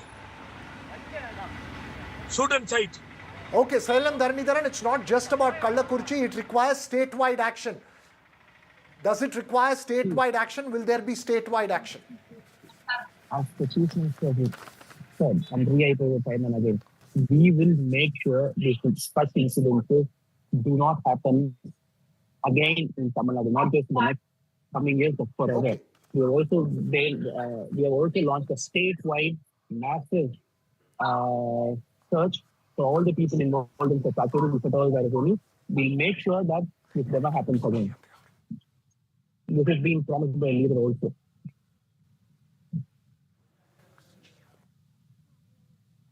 Okay. Thanks very much, Salem Dharanidharan. Sam, of course, has been reporting from ground zero. We'll play out some of Sam's reports as well. Thanks, Mr. Pugarendi. Beneath all that political exchange that's playing out, this is, remember, an enormous human tragedy. In Telangana now, we're shifting focus. More worries for the Bharatiya Rashtriya Samiti as its senior leadership continues to desert the party. While several MPs and MLAs moved out of the regional force after its trouncing in the assembly polls, the trend continues with senior BRS leader and former Speaker Pocharam Srinivas joining the Congress today. The fear is that many more could follow. Uma Sudhir with the details. Pocharam Srinivas Reddy has been one of the senior-most leaders, not just with the BRS, but in Telangana itself. He has been a former speaker. He was agriculture minister in the first term. He has been minister in the TDP, and earlier he was in the Congress, and now it's Ghar Wapsi. So his shifting to the Congress is once again fueled speculation that Operation Akash may be intensified. That's a term that's been used for saying that Congress will proactively encourage or allow the movement of BRS MLAs into the ruling party. Danam Nagendar, one of the MLAs who had in fact become the Congress candidate for the Secunderabad Lok Sabha, has said that as many as 20 BRS MLAs may soon be shifting to the Congress. Already 4 MLAs have shifted. That includes Danam Nagendar, Pocharam Srinivas, Tellam Venkatrao, as well as Kadiyam Srihari. And we understand that there are also talks going on with the MLCs. The Legislative Council, strength of 40 and 25 of them are from the BRS, and therefore talks are going on to ensure some kind of a shift or change of loyalty so that the Congress does not face any challenges when bills come up in the Legislative Council. Of course, competition could also come up for the MLAs from the BJP. From troubles for the BRS now to the raging nationwide protests and controversy over the NEET process. As the opposition braces for a showdown with the government in Parliament, there's been a spate of sharp political accusations from opposition leaders questioning the very foundations of a central testing system. While the Education Minister and the central government has promised stern action and assured that students' interests will be safeguarded, the controversy has led to both uncertainty for students and renewed vigor from those opposing NEET. States like Tamil Nadu, remember, have been categorically against the national testing system and have held that it puts those from weaker socio-economic sections and rural parts at an inherent disadvantage. Karnataka too has now questioned the centralized process. It's been, remember though, the centralized process has been upheld by the Apex Court. A special panel of experts up ahead to understand the long-term implications of this controversy. But first, the political reactions that came in today. जो लोग मेरा नाम घसीटना चाहते हैं, मेरे पीए का घसीटना चाहते हैं, इससे कोई फ़ायदा होने वाला नहीं है। ये लोग जो किंगपिंग जो है पेपर लीक के, उन लोगों से इशू को डाइवर्ट करना चाहते हैं। जो अमित आनंद है, जो आपका नीतीश कुमार है, ये कौन लोग हैं? इनको क्यों बचाना चाहते हैं ये लोग? क्यों ये लोग जो है डाइवर्ट कर रहे हैं इशू को? हम लोगों ने, सब लोगों ने मिल करके निर्णय लिए हैं कि बिहार के अंदर ये माफिया राज को खत्म करना, लॉ एंड ऑर्डर को बहाल करना। आज इसके माध्यम से जो हमारे साइट पर, खनन के साइट पर हत्याएं होती है, गोलियों की बारिश होती है, अवैध खनन के लिए गैंगवार लड़ाई होती है, वो सब भी कैद होंगे और दिखाई पड़ेंगे।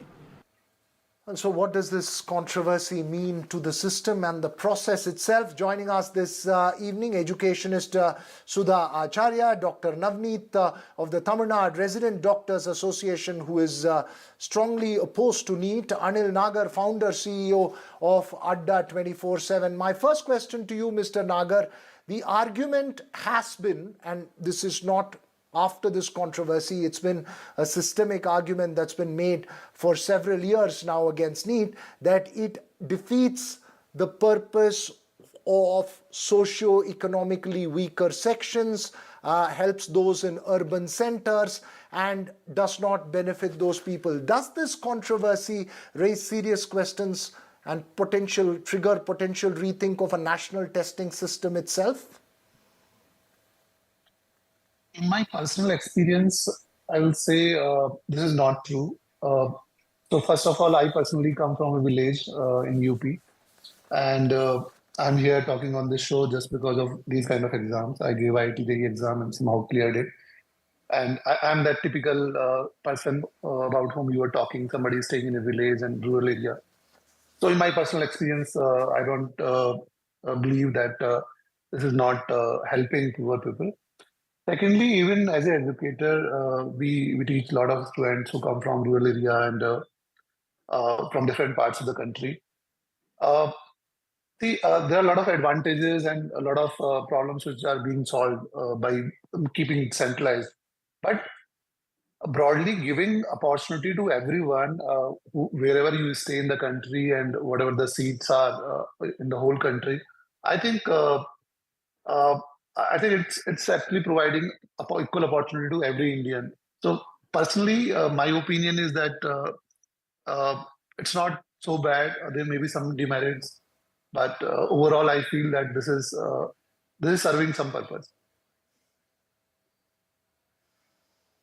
Okay, you're saying it's serving some purpose. Sudha Acharya, before I go to Dr. Navneet, Sudha Acharya, from the larger point of view, there have been questions raised about NEET. Now there is questions raised about the testing system and the process. Should this be taken as, something that should lead to an entire rethink of the system and the process, or is it only about the management of it and ensuring that the system works better? I think it is the management system. I put a question on NTA. Blatantly. I mean, how the exam is managed, organized, and I'm thick and thin involved with the process as a principal of CBSE school. Last year, I was city coordinator for one district of Delhi in conducting this exam. Even from my school, a lot of special need children, they appeared.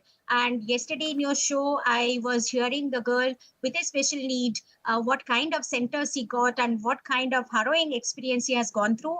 Last year also, same thing happened with one of my school boy who had multiple disability, and he had to go through a lot of hardship, and even media and channels, they come through and they helped him. So how the examination is managed, I put a question on that. Okay, you're saying you will put a question mark on how the examination is managed. Dr. Navneet, by NTA. You are putting a question mark, in a sense, Tamil Nadu is putting a question mark on the entire system itself. As the political exchange plays out, the question really is of whether there should be a centralized testing system or should that be decentralized. Yeah, children will get really some sense of Dr. trust Navneet. and transparency. I'm putting that question to Dr. Navneet Sudhacharya. Okay. I think this should not be centralized, first of all. See, we have, India is a huge country with a very huge population. When the population of Tamil Nadu is alone greater than the population of a country like England, say England, we have like Tamil Nadu right now, we have like 8 crore population, and UK is right now it has a 6.5 crore population. Certain states in India have a population that are higher than the a large number of a collective number of European nations. When those nations have like separate educational platforms or separate education systems for each of them, I don't think a centralized approach for this MBBS is the right thing to do here, because I don't think we can effectively manage or we can effectively conduct an exam for such a huge population, and especially in a country like India, which is practically a subcontinent, and where the states hold a higher population than some European nations itself. Okay, so you're making that point, in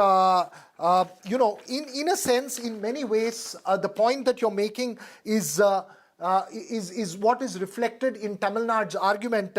Mr. Nagar, when it comes down to it, and you obviously deal with students from a wide socio-economic strata, is there different realities to different places and states? For instance, states like Tamil Nadu, which have had a consistent push in education for many years, vis-a-vis states like Bihar or UP. How does this process, while we create a national pool, how do you also keep in mind state-specific interests?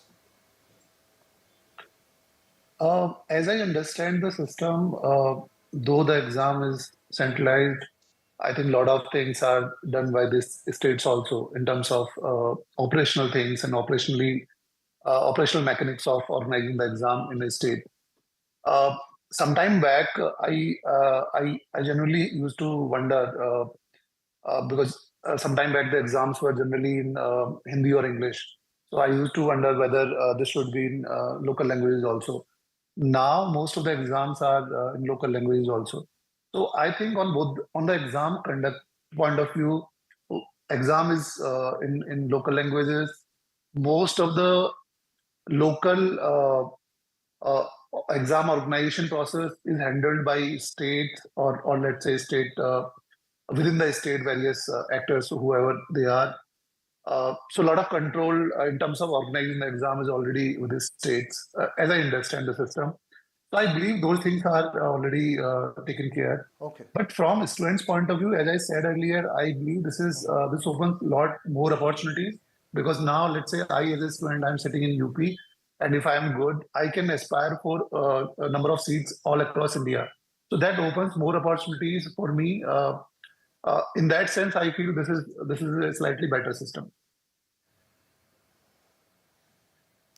Okay, you're making that point that this is it opens up opportunities. Dr. Navneet, in a sense, should states like Tamil Nadu also consider the fact from a national picture and see this potentially from that point of view, than a state-specific point of view? Very quickly. See, we earlier had AAP MP, which had a nationwide focus, right? We already had that system. 15% of the seats were contributed for a national for the national contribution. I don't think we were limited to only intrastate kind of seat arrangements before the NEET. The main problem with NEET is the only the urban focused, the people who are able to spend 1 or 2 years for their preparation stage are able to enter nowadays. For example, in Tamil Nadu, we have 7.5% of seats reserved for students coming from a government school background.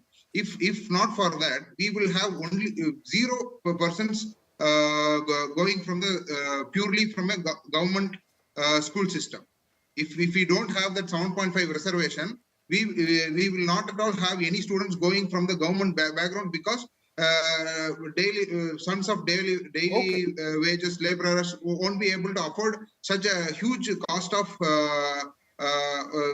for the NEET preparation. Right before this interview, I inquired a local body who is coaching for NEET, and they are charging up to 2 lakhs per year for coaching. And many of those students who are right now appearing for NEET are twice or thrice repeaters, which means that they have they are able to not go to college for 3 years, at the same time able to pay 6 lakh money upwards of 6 lakhs for this particular coaching systems. Yes.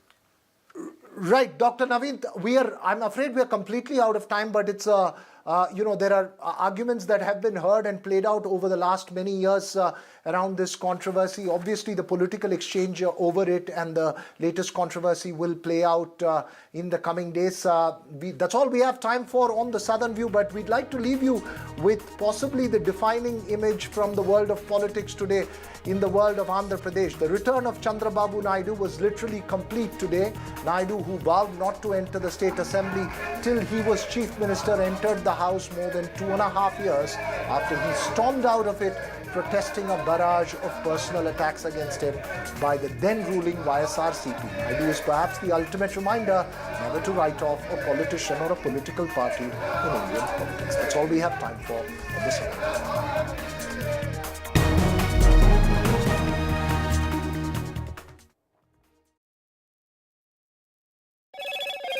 Hello, Moto.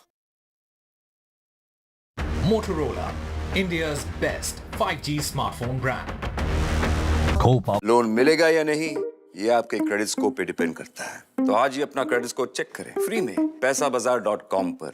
Loan की जरूरत कभी भी किसी को भी पड़ सकती है। ठीक से एक्टिंग नहीं। पैसाबाजार.com। Stay informed and entertained with the new and updated NDTV News app. You can watch all our channels live, listen to podcasts, read breaking and exclusive news from around the world and more. Download the NDTV app today and get access to the best journalism and storytelling on your smartphone or tablet. The NDTV app. News that matters to you. Get ready for the ride of your life. NDTV brings you the NDTV Auto Show with me, Mugdha Mishra. From the fastest supercars to the sleekest new energy vehicles to your trusted daily ride, we cover it all. Every Saturday at 10:30 a.m. and Sunday at 8:30 p.m. only on NDTV 24/7. Your next great escape starts here. NDTV proudly upholds its legacy of trust and credibility. According to the prestigious Reuters Institute's Digital News Report 2024, NDTV is the topmost news platform in the country. #1 in both online and offline reach in India. Beating all its competition, NDTV stands for trust. Some people say the metaverse will only be virtual. One day this lecture hall will be made of code. G20 Sherpa, former CEO of NITI Aayog, an administrator par excellence, a thought leader, a policy maker, but most importantly a doer, someone who rolls up his sleeves and gets things done. Welcome everyone. I'm in conversation with Mr. Amitabh Kant. Mr. Kant, thank you so much for speaking. The most sizzling question on everybody's mind, how are we going to make our cities climate resilient, considering that we are basically breaking all previous temperature highs? So you have to do several things. I think first and foremost, you have to improve air quality. It can't be that 42 of our cities are amongst the most polluted in the top 50 of the world. And therefore we need to take it up as a mass movement. And if you want to improve air quality, you need to do several things. I think first of all, you have to improve the vast amount of biomass and convert it into energy. That's the first and foremost. So waste. Yeah, absolutely. Which is again a big problem. Yeah, so household waste. And that means that you need to segregate it at household level, use it like Indore is doing to convert it into energy. Secondly, you have to undertake a massive cleaning program of the cities. I'm not talking about just Delhi, I'm talking about 42 of our urban cities, which figure in the list of 50. I think the reform agenda of urban cities has to be the number one priority. And number three is that this will not happen unless and until household segregation at household level doesn't take place. And there is a sense of pride amongst the citizens of these urban areas.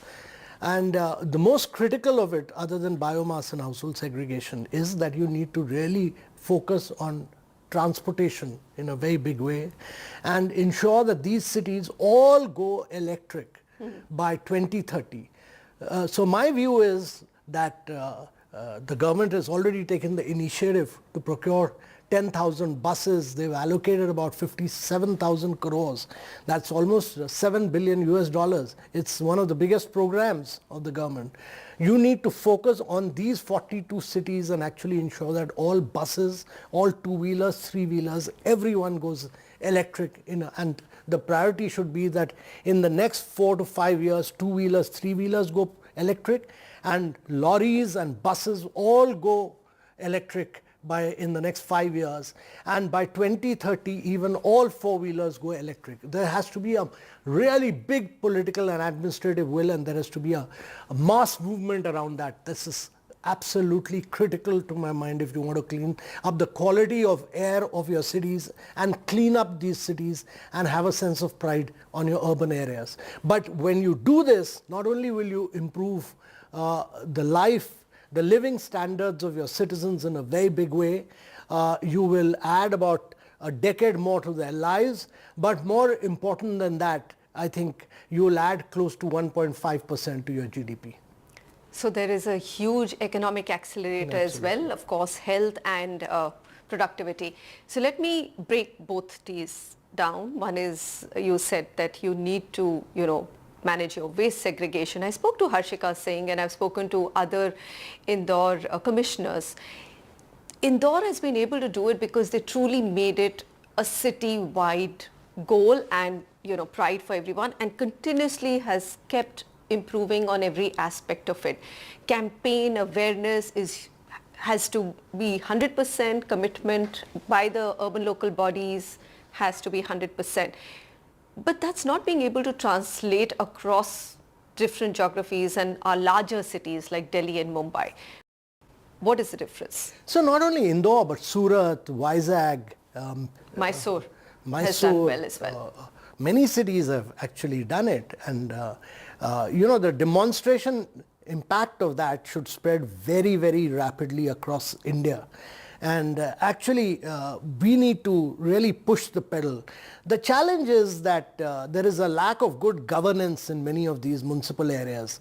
And without capacity building, without filling up municipal positions, without ensuring that there is a huge community involvement. Indore happened because there was massive community involvement. I mean, the credit goes to the commissioners and the mayors there who've constantly put the pedal on with new and innovative projects. But the key there has been that they've done segregation at household level, and they have then actually used that not to pile up garbage, but to actually convert that into methane, use that as energy for driving buses in the city. So a huge amount of work has been done, creative work, and that lesson is available. I mean, those lessons can be replicated in other parts of India, but that has to be the key priority for both political and administrative will in these governance. Right. And I think state governments need to drive this. This is a state government agenda. Municipalities are with the states, and the states must take ownership. If they have to be a $1 trillion economy, this can't be done without urbanization, and good urbanization at that, but while improving the lives of your citizens. You've picked up a very interesting point saying that, look, urban local bodies have to do it, municipal corporations have to be more empowered, and it's really flows down from the state. But the empowerment of municipal corporations has not happened, right? Because the 74th constitutional amendment did not really take off the way 73rd did, and Panchayat Raj was, actually implemented in a far better manner. Do you think that next 5 years, maybe from the center, right, that could be the big message? Empower your ULBs, even, there's so much joblessness, hire people, train them, and fill up those positions in the urban local bodies and municipalities? Yeah, but Manisha, the challenge is that, states want empowerment. They want empowerment. They don't want to empower others.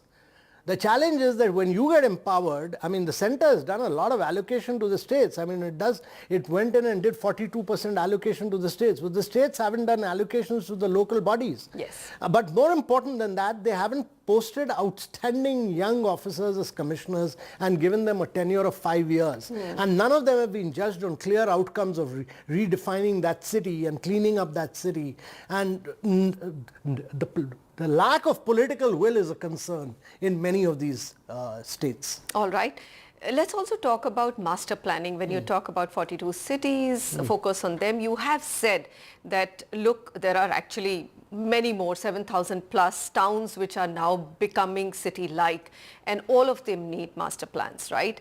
But we're struggling to see master plans even in large cities like Delhi, right? MPD 2041 is languishing, it's not seen the light of day. How do we accelerate planning? Because it all starts there, to have the right blueprint. That can be something which can be pushed. So, we've done this study in NEET Aayog on urban planning, and we realized firstly that in the existing urban cities, urban towns, there are no planners. Many of the urban areas have only 1 or 2 planners, and these planners don't do planning actually. They only do regulatory work. They only sanction FAR, which is a source of huge corruption in many of these areas, simply because the plans are not clearly defined. And then you have about a vast number of our census towns in India, which are actually urban areas as per the census, but they remain as rural areas. The state governments want them to continue as rural areas because you get Manrega funding and many other rural development scheme funding. So there is a vested interest in remaining rural and not becoming urban. So, the more rural you are, the more funding you get from Government of India. And the tragedy is that, the more resources you put for agriculture and the more resources you put for rural development, the poorer these states will become. Simply because, look at UP for instance. Gautam Budh Nagar, which comprises of Noida and Greater Noida, its GDP is actually 12x more than the next city, which is Kanpur of UP. And Gurgaon, the GDP, is actually more than all other districts of Haryana. So one district is more than other districts of Haryana.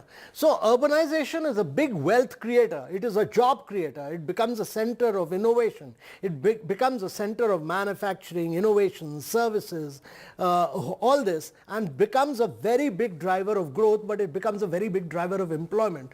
So if India is to grow with jobs, and that is the key priority for India, that growth with jobs, then all these states need to focus on smart urbanization. And when I talk about smart urbanization, they need to look at actually converting the census towns, which are next to their urban areas, into urban areas and embed them with good public transportation, because cities actually should grow on the back of public transportation. They should go not on the back of private transportation of four-wheelers, but grow on the back of good bus service, good once you have good public transportation, then the city will grow automatically. And on the back of that, you need to do planning. So the point you are making about good planning is very, very critical. It's the most challenging issue, not merely for the bigger cities of Mumbai, Delhi, Chennai, Calcutta, but for many other Tier 2, Tier 3 cities, as well as for metros. Actually, the real growth has come out of Tier 2, Tier 3 cities, where top-class planning. When I talk about planning, I'm talking about transportation, and I'm talking about compact development. I'm talking about vertical development, because recent lessons across the world have shown that it's not sprawling cities which are good. They are compact, dense cities. And compact dense cities provide for better livability, they are better wealth creators, and they provide a better good quality of life for their citizens. So you need compactness, you need density, so that you don't have to go shopping miles away, but within that area you are able to get all the services available. That has to be the top priority for the state governments. What I'm hearing is the centre has done a lot of work, and there is no doubt about it. There are numbers, it's unprecedented attention in the last 10 years on urbanization. But now you're saying going forward, it's literally the state's responsibility to take it forward. Let's look at this, for instance, in all these areas. I mean, let's go to a state like Chhattisgarh, which is full of mineral resources. I mean, it's full of the best mineral resources in this country, and actually it should be $1 trillion economy. And if Chhattisgarh and Jharkhand grow, then the eastern part of India grows, then India will grow rapidly. Now, Chhattisgarh created this Naya Raipur, very well planned, very well developed. So it's a smart city concept. And then, after all the planning and the trunk infrastructure has been done, you need private sector to step in to get into services, manufacturing, many other areas. Similarly, I think Jharkhand needs to create many more cities. Chhattisgarh now needs to get into many more cities. Urbanization will be the big driver. But what has happened in India is that a vast segment of India's population, about close to 46% of our population, is dependent on agriculture. And that means very poorly paid jobs. Actually, the quality of jobs agriculture gives is very poor. So when people say that we want jobs, they are looking for moving out of agriculture into manufacturing. And you need to create cities where manufacturing and services are an integral part of the urbanization process. There cannot be any urbanization without manufacturing, without walk to work. So if you go to Shindra Bidkin, close to Aurangabad, the new city that has been created under the DMIC corridor, or if you go to Dholera in Gujarat, which has been created, these are all manufacturing cities where urbanization is a necessary part of that manufacturing. And you have walk to work, you have good public transportation, you have managers living there. But the challenge is that when you do new urbanization, it takes 25 years.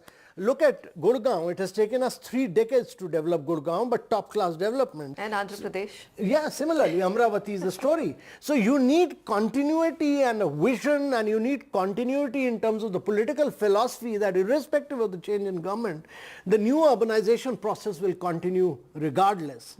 And I think every state needs to take upon itself that we need to develop 4 to 5 cities to accommodate, because 500 million people are going to get into the process of urbanization. People are going to move from rural areas, whether you like it or not. And what we are doing is unplanned, unsustainable urbanization. So if you go from Delhi to Rajasthan, what you're seeing is urbanization, but it's all unplanned, unsustainable. And therefore you need to do well-planned, sustainable urbanization for the future, and that will be a huge wealth creator. It's difficult to actually break from such an interesting conversation, but we must. So stay with us. We'll come back and get more answers from Mr. Kant on how to make our cities sustainable and livable.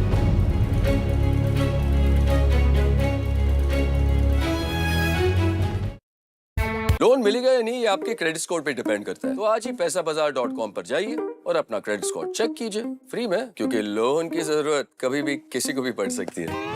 बस acting करा लो इनसे। पैसाबाजार.com, credit score check, आदत अच्छी है।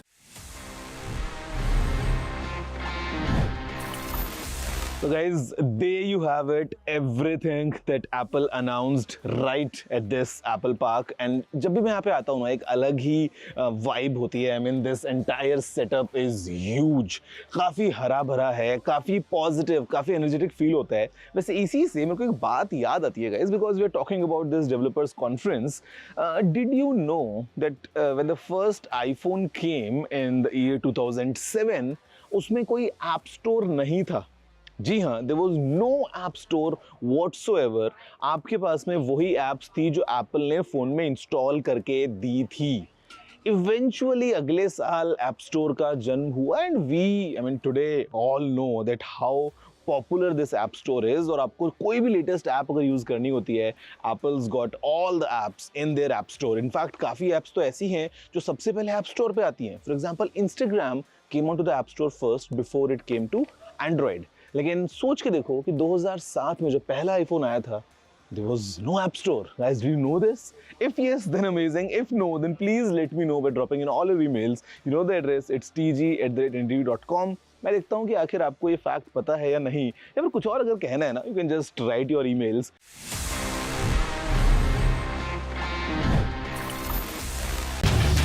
Get ready for the ride of your life.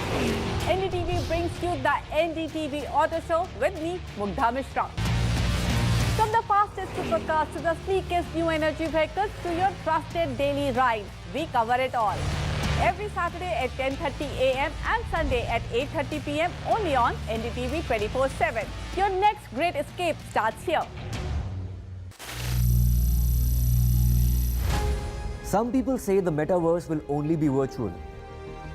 One day this lecture hall will be made of code, and driverless cars would be trapped in intersections.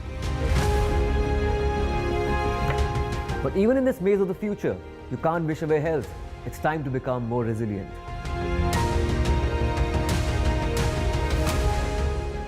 "10 years of Banega Swasth India, we have grown and achieved so many milestones.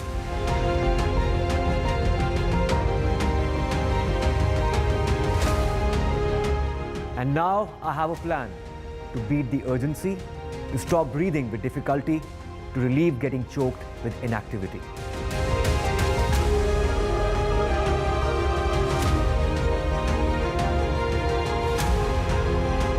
Energize our government, our environment, our society, and ourselves.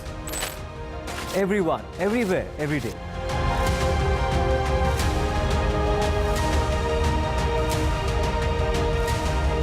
Banega Swasth India, one world hygiene.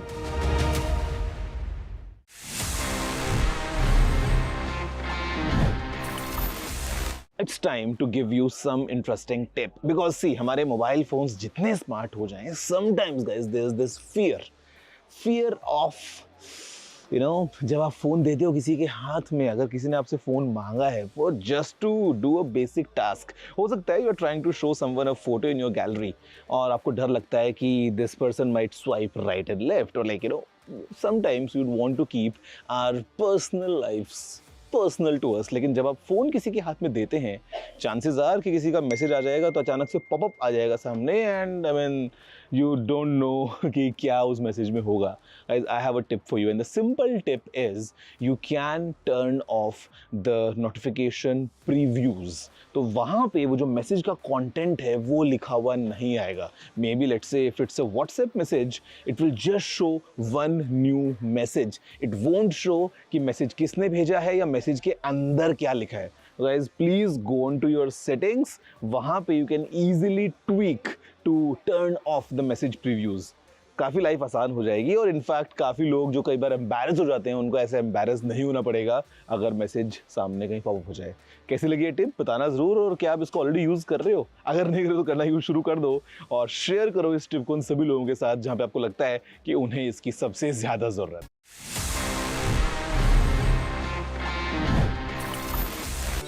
Stay informed and entertained with the new and updated NDTV News app. You can watch all our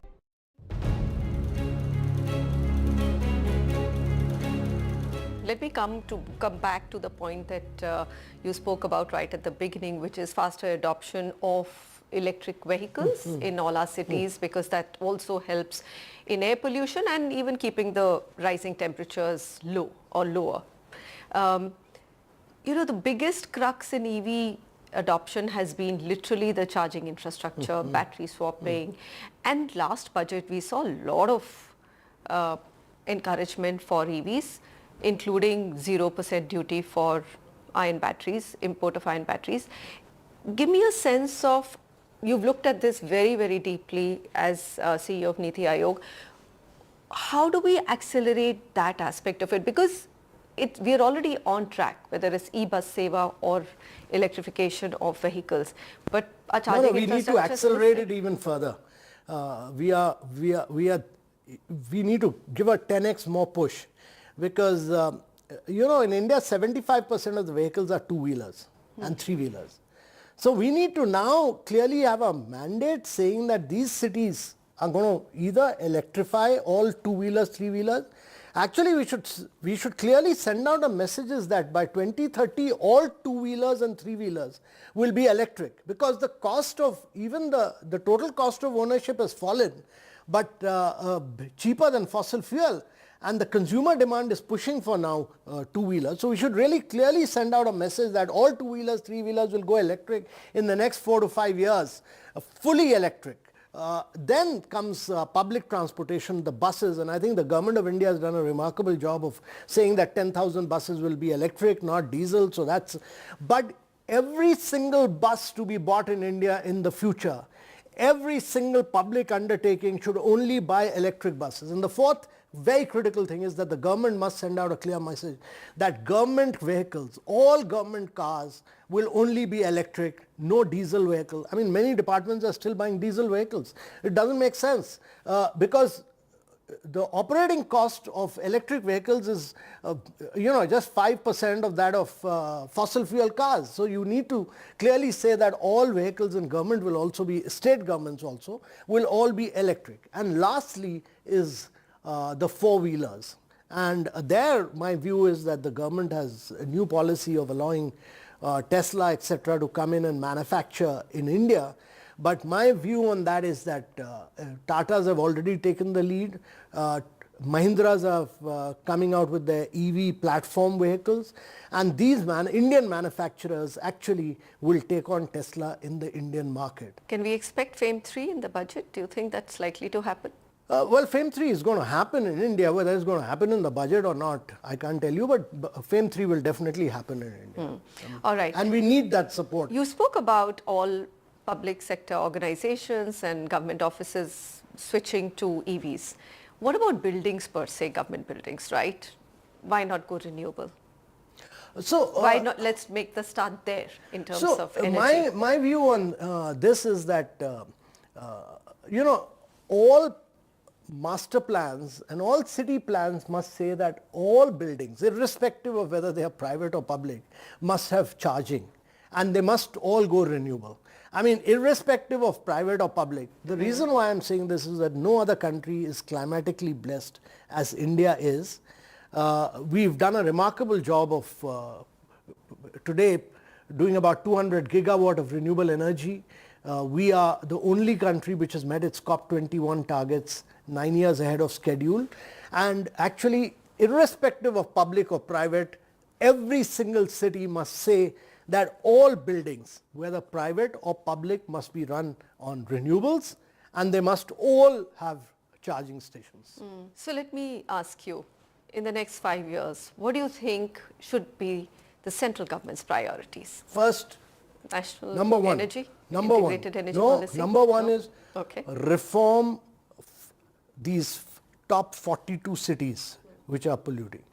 If capacity building, good governance, grassroots work in these cities so that you make them better than Indore, these 42 cities. If you've done that, if you transform 42 cities in India, the impact of that will be enormous in India. You'll 1% GDP, okay? Right. Number two, clear roadmap. By 2030, we'll make all our two-wheelers, three-wheelers, buses, trucks, everything go electric. Clear message. Absolute clean priority. Number three, we'll drive the green hydrogen mission through incentives, through mandates, whatever it is. Make India the champion of green hydrogen and make it the cheapest producer, the cheapest exporter of green hydrogen to the rest of the world. And all this will bring down the cost of green hydrogen from $4.5 per kilogram to $1 per kilogram by 2030. Three different agendas. Mr. Khan, thank you very much for speaking to us. On that positive note, we conclude this discussion. Thank you. Thank you very much.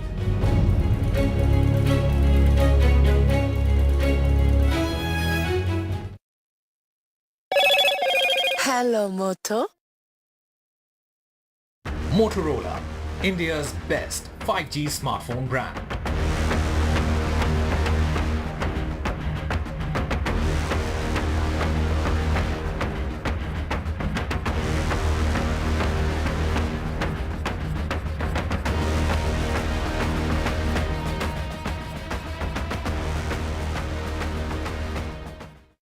Loan मिलेगा या नहीं, ये आपके credit score पे depend करता है। तो आज ही अपना क्रेडिट स्कोर चेक करें फ्री में पैसाबाजार.com पर। लोन की जरूरत कभी भी किसी को भी पड़ सकती है। ठीक से एक्टिंग नहीं। पैसाबाजार.com। NDTV proudly upholds its legacy of trust and credibility. According to the prestigious Reuters Institute's Digital News Report 2024, NDTV is the top-most news platform in the country. Number one in both online and offline reach in India. Beating all its competition, NDTV stands for trust. Stay informed and entertained with the new and updated NDTV News app. You can watch all our channels live, listen to podcasts, read breaking and exclusive news from around the world and more. Download the NDTV app today and get access to the best journalism and storytelling on your smartphone or tablet. The NDTV app. News that matters to you. Get ready for the ride of your life. NDTV brings you the NDTV Auto Show with me, Mugdha Mishra. From the fastest supercars to the sleekest new energy vehicles to your trusted daily ride, we cover it all. Every Saturday at 10:30 a.m. and Sunday at 8:30 p.m. only on NDTV 24/7. Your next great escape starts here. NDTV proudly upholds its legacy of trust and credibility. According to the prestigious Reuters Institute's Digital News Report 2024, NDTV is the top-most news platform in the country. Number one in both online and offline reach in India. Beating all its competition, NDTV stands for trust. Some people say the metaverse will only be virtual. One day this lecture hall will be made of code, and driverless cars would be trapped in intersections. But even in this maze of the future, you can't wish away health. It's time to become more resilient.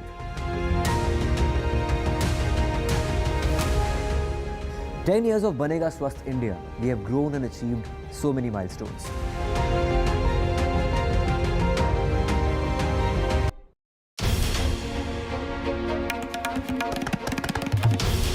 This is NDTV, and you're watching NDTV 24/7. Hello, Moto.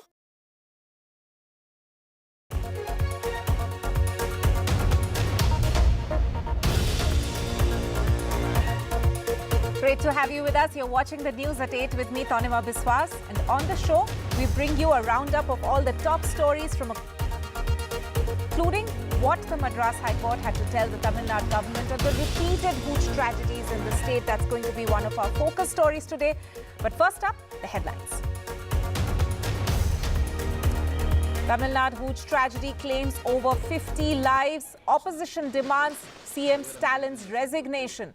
High Court. The Madras High Court there puts Stalin government on notice, seeks answers. Victims narrate the horror on NDTV. Delhi Chief Minister Arvind Kejriwal to stay in jail just hours before his release. High Court stays the bail order. Next hearing on Tuesday. The NEET mess deepens. Students left in a lurch. Congress holds protests across multiple cities. Re-exam process begins for 1,500 aspirants whose grace marks were nixed. Latest in the Pune Porsche crash, teen's father gets bail. Bail granted to the juvenile's father in a negligence case linked to the main case. And ahead of the Parliament session, fresh row over the new Protem speaker. Congress claims a Dalit leader was ignored for the post. Parliamentary Affairs Minister Kiran Rijiju sidesteps the criticism, says no rules were flouted and that the government followed protocol.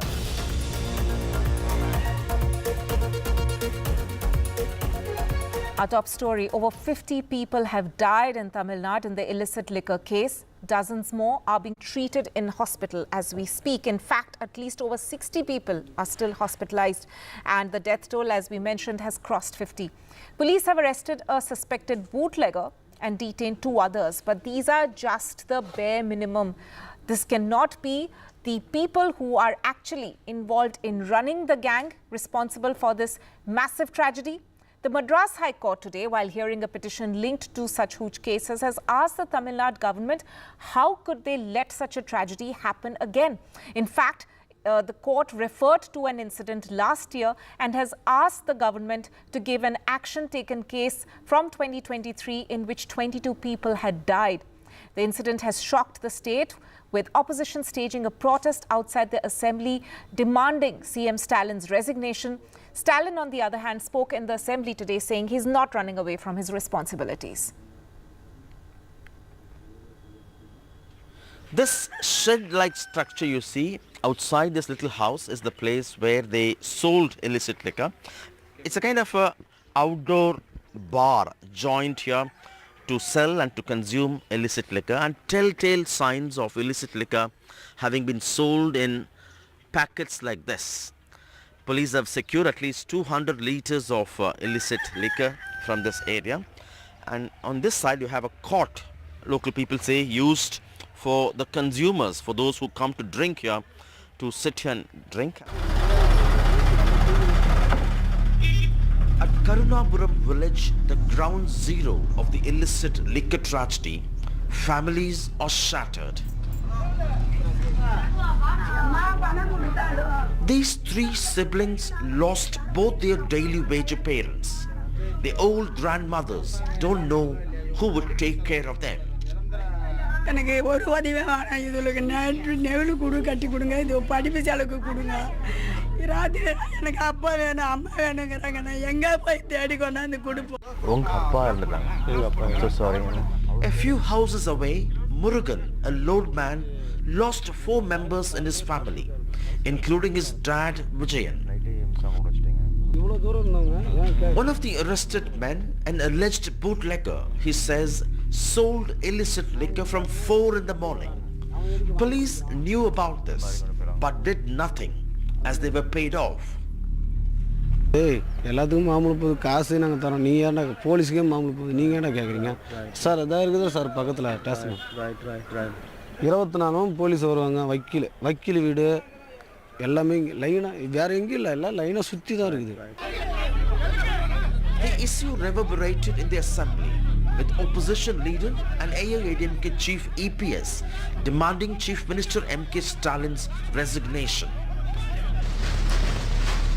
Stalin hit back, saying the government has ordered strict action and will not spare the guilty. மக்கள் கொதித்து போயிருக்கின்ற இந்த சம்பவம் குறித்து கூட சட்டமன்றத்தில் பேசுவதற்கு வாய்ப்பளிக்கவில்லை என்றால் சட்டமன்ற உறுப்பினராக தேர்ந்தெடுக்கப்பட்டதற்கு அர்த்தமில்லாமல் போய்விடும். அமைச்சர்கள் மட்டுமில்லாமல் உள்துறை செயலாளரையும் டிஜிபியையும் நேரில் செல்ல உத்தரவிட்டிருந்தேன். அவர்களை 2 நாளில் விசாரணை அறிக்கையை கொடுக்க சொல்லியிருக்கிறேன். அந்த அறிக்கை கிடைத்ததும் அதன் மீதான நடவடிக்கைகளை துரிதப்படுத்துவேன் என உறுதி அளிக்கிறேன்.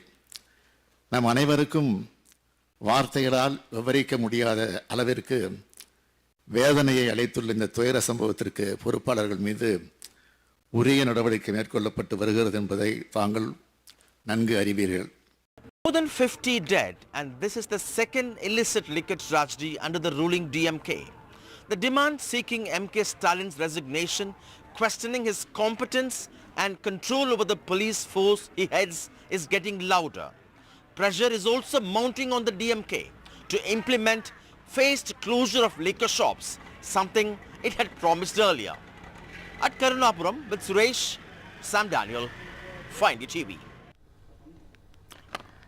Right, on to the other important story that we've been tracking, and this from the national capital, and there's no relief for the Delhi Chief Minister. In fact, there was a setback in the court today for Arvind Kejriwal, as just hours before he was supposed to come out of jail on bail, the High Court, which was hearing his petition by the Enforcement Directorate, has reserved the bail order which was granted to him by a trial court.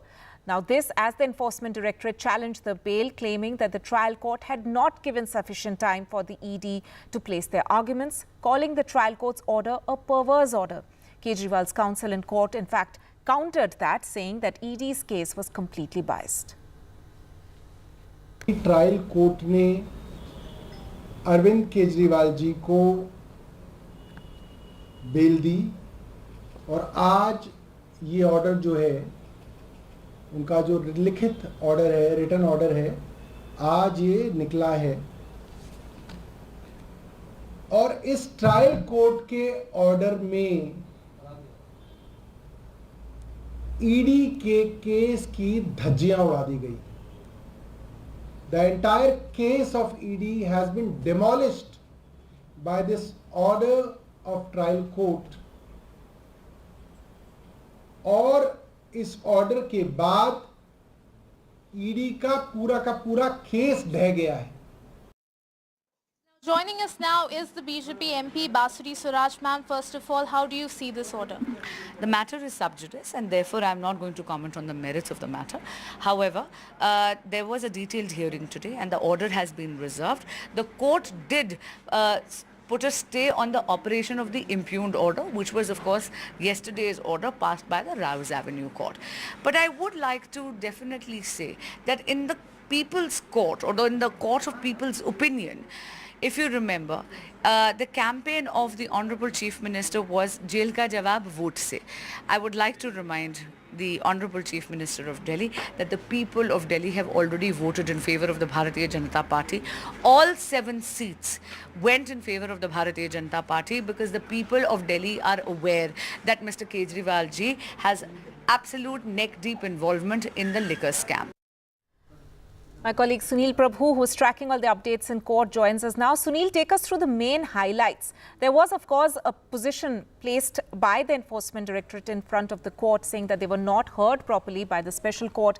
But Kejriwal's legal team, of course, insisted that ED's case was completely biased. That's right. So as you rightly pointed out, the Additional Solicitor General, Mr. Raju, kept harping on the point with the High Court that his pleas and he was not allowed to argue extensively in the lower court and that certain points were neglected. There were some factual mistakes. To counter that, Mr. Singhvi as well as Mr. Vikram Chaudhary had made 2 important points. One, that Mr. Kejriwal is not a terrorist, that he's the Chief Minister and that the Supreme Court has already once given him bail. And it's on that count that both sides continue to argue. Mr. Singhvi making the point that out of the 5 hours that the court heard the bail plea in the lower court, Mr. Raju took 3 hours 45 minutes to give his arguments and Mr. Chaudhary took just a little more than an hour. So on that point, both sides they're trying to say that there is a linkage in terms of Mr. Kejriwal's direct involvement, actual involvement, and of course vicarious involvement in terms of the Aadmi Party. So let's see what the court has reserved the orders. Expected to come on Tuesday. He's expected to give a judgment. Both sides can give written submissions and then they will take a final call one way or the other, or whether it's going to be stayed or not stayed. That's right. For the moment, of course, Delhi Chief Minister to remain in jail. Sunil Prabhu, thank you so much for joining us with that. Now, staying with news from the national capital, amid the ongoing tussle between Aadmi Party and the BJP over water crisis in Delhi, Water Minister Atishi began her indefinite hunger strike today. The hunger strike, her demand is to get 100 million gallons of water per day from, in fact, the AAP has been demanding surplus water from Haryana stock and has alleged that the Haryana government is not cooperating. BJP, on the other hand, called the strike another instance of drama by Aadmi Party.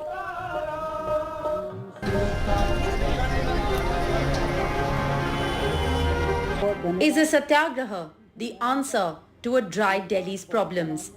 As Delhi's water crisis deepens, the political drama on the streets of the national capital has intensified, with the Delhi Water Minister Atishi now on an indefinite fast to demand more water from the BJP-ruled state of Haryana. और आज से गांधी जी को श्रद्धांजलि देने के बाद मैं यहाँ पर भोगल जंगपुरा में अनिश्चितकालीन अनशन पर बैठ रही हूँ। मैं आज से कोई भी अन्न नहीं खाऊंगी, सिर्फ पानी पीऊंगी जब तक दिल्ली के इन 28 लाख लोगों की प्यास नहीं बुझती। BJP has slammed Atishi's satyagraha as a political gimmick and demanded the resignation of the entire Aam Aadmi Party government over the water crisis. एक राजनीतिक नौटंकी है। पानी हरियाणा सरप्लस दे रहा है ये नहीं बोलेंगी। हम तो इस पूरी सरकार का इस्तीफा मांग रहे हैं। इस आम आदमी पार्टी की सरकार को अब इस्तीफा देना चाहिए। दिल्ली की जनता को माफ कर दे। जितना आप लोगों ने लूटना था लूट चुके। दिल्ली की जनता आपसे त्रस्त हो चुकी है। There seems to be a no end to this political blame game over the water woes in the national capital, while the residents still await for a permanent solution to this crisis. Now in Delhi with camera person Arun Negi, this is Shika Verma for NDTV. Latest in the Pune Porsche crash case, in that the juvenile's father, the teenager's father who had also been arrested in the case, has in fact been granted bail. In the case, a case linked to the main case, that is that of negligence. But for the moment, of course, there is no walking out of jail just yet, because remember, the juvenile's father has been booked in several other cases, in fact, including kidnapping. But for further on this, let me go across to my colleague Paras. Paras, what was the main argument in court today? But in effect, it also means that the juvenile's father still stays inside a jail. Right, the arguments were made 3 to 4 days ago in this entire matter, and the order was today. So in this entire matter, there are 3 cases which has been filed against the juvenile father. The first case is under 77 and 75. It's an act of Juvenile Justice Board. In this, the father was responsible for giving him the car's key without knowing what will happen in the future and what can happen, because the boy is juvenile. So negligence case was filed against the juvenile father, and it was the first case which was filed in this entire matter against the juvenile father. The second case is of kidnapping of the driver, and the third is tampering the blood sample with the juvenile's mother. So there are total 3 cases, and in this 3 cases, now in the first case, the juvenile father has been granted bail. So in courtroom, it was said by the juvenile's father lawyer that now it has been already 3 cases on the juvenile father, and whatever investigation has to be done in the first case, the negligence case, it has been already done by the Pune Crime Branch and the Pune Police. So now there is no need for extra custody or the judicial custody. So he should be granted bail, because he can't do anything on it because he's in the jail already. So there should be a bail in this first case, and in the first case, the bail has been granted to the juvenile father. With that, today was a very important day in this entire matter, because the habeas corpus petition, the application was filed in the Bombay High Court, and over there was a heated argument between the prosecution and the lawyer of the accused. So it was a very important day, in that the major update which has came in light is that the accused father has been granted bail in the first case which was registered against him. Significant development there, Paras. Thank you so much for joining us with that. Now, ahead of the Parliament session, a fresh political war of words has erupted. Congress has targeted centre over selection of the Protem Speaker, Bhartrihari Mehtab. Congress has claimed that a Dalit leader is in fact being ignored for the position. The government has sidestepped Congress's criticism, saying that they've only been following protocol. ये simple सा एक procedural aspect को लेकर के एक pro tem speaker जो oath देने के लिए बनाया जाता है, और ये कस्टमरी है, ये कन्वेंशन है, इसको लेकर के 2 दिन से पॉलिटिक्स किया जा रहा है। ये मैं दंग रह गया। कंज्यूकेटिव लॉन्गेस्ट जो सर्व करते हैं, परंपरागत उसको बनाने का सिस्टम है, उसको हम लोग ने एडॉप्ट किया। यहाँ कोई सिस्टम का उल्लंघन का उसी को लगेगा जिन्होंने सिस्टम और या उसका रूल नहीं पढ़ा है। Meanwhile, political showdown continues over NEET. Today, the Congress staged protests across multiple cities seeking resignation of the Union Education Minister on moral grounds. While the Union Minister has assured action, BJP, on the other hand, targeted RJD over the UGC NET paper leak case, alleging that the accused arrested in that case is associated to RJD. Tejasvi Yadav, the RJD chief, has in fact hit back, calling it a distraction strategy by the BJP.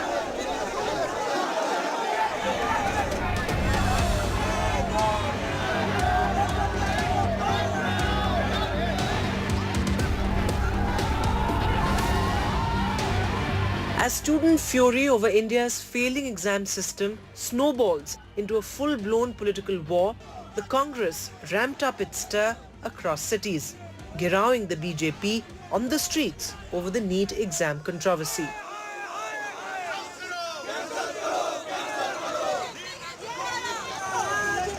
हमारी मांग है कि CBI पर भरोसा नहीं है। हम चाहते हैं कि सुप्रीम कोर्ट की देख-रेख में, सिटिंग जज की देख-रेख में इसकी इंक्वायरी होनी चाहिए।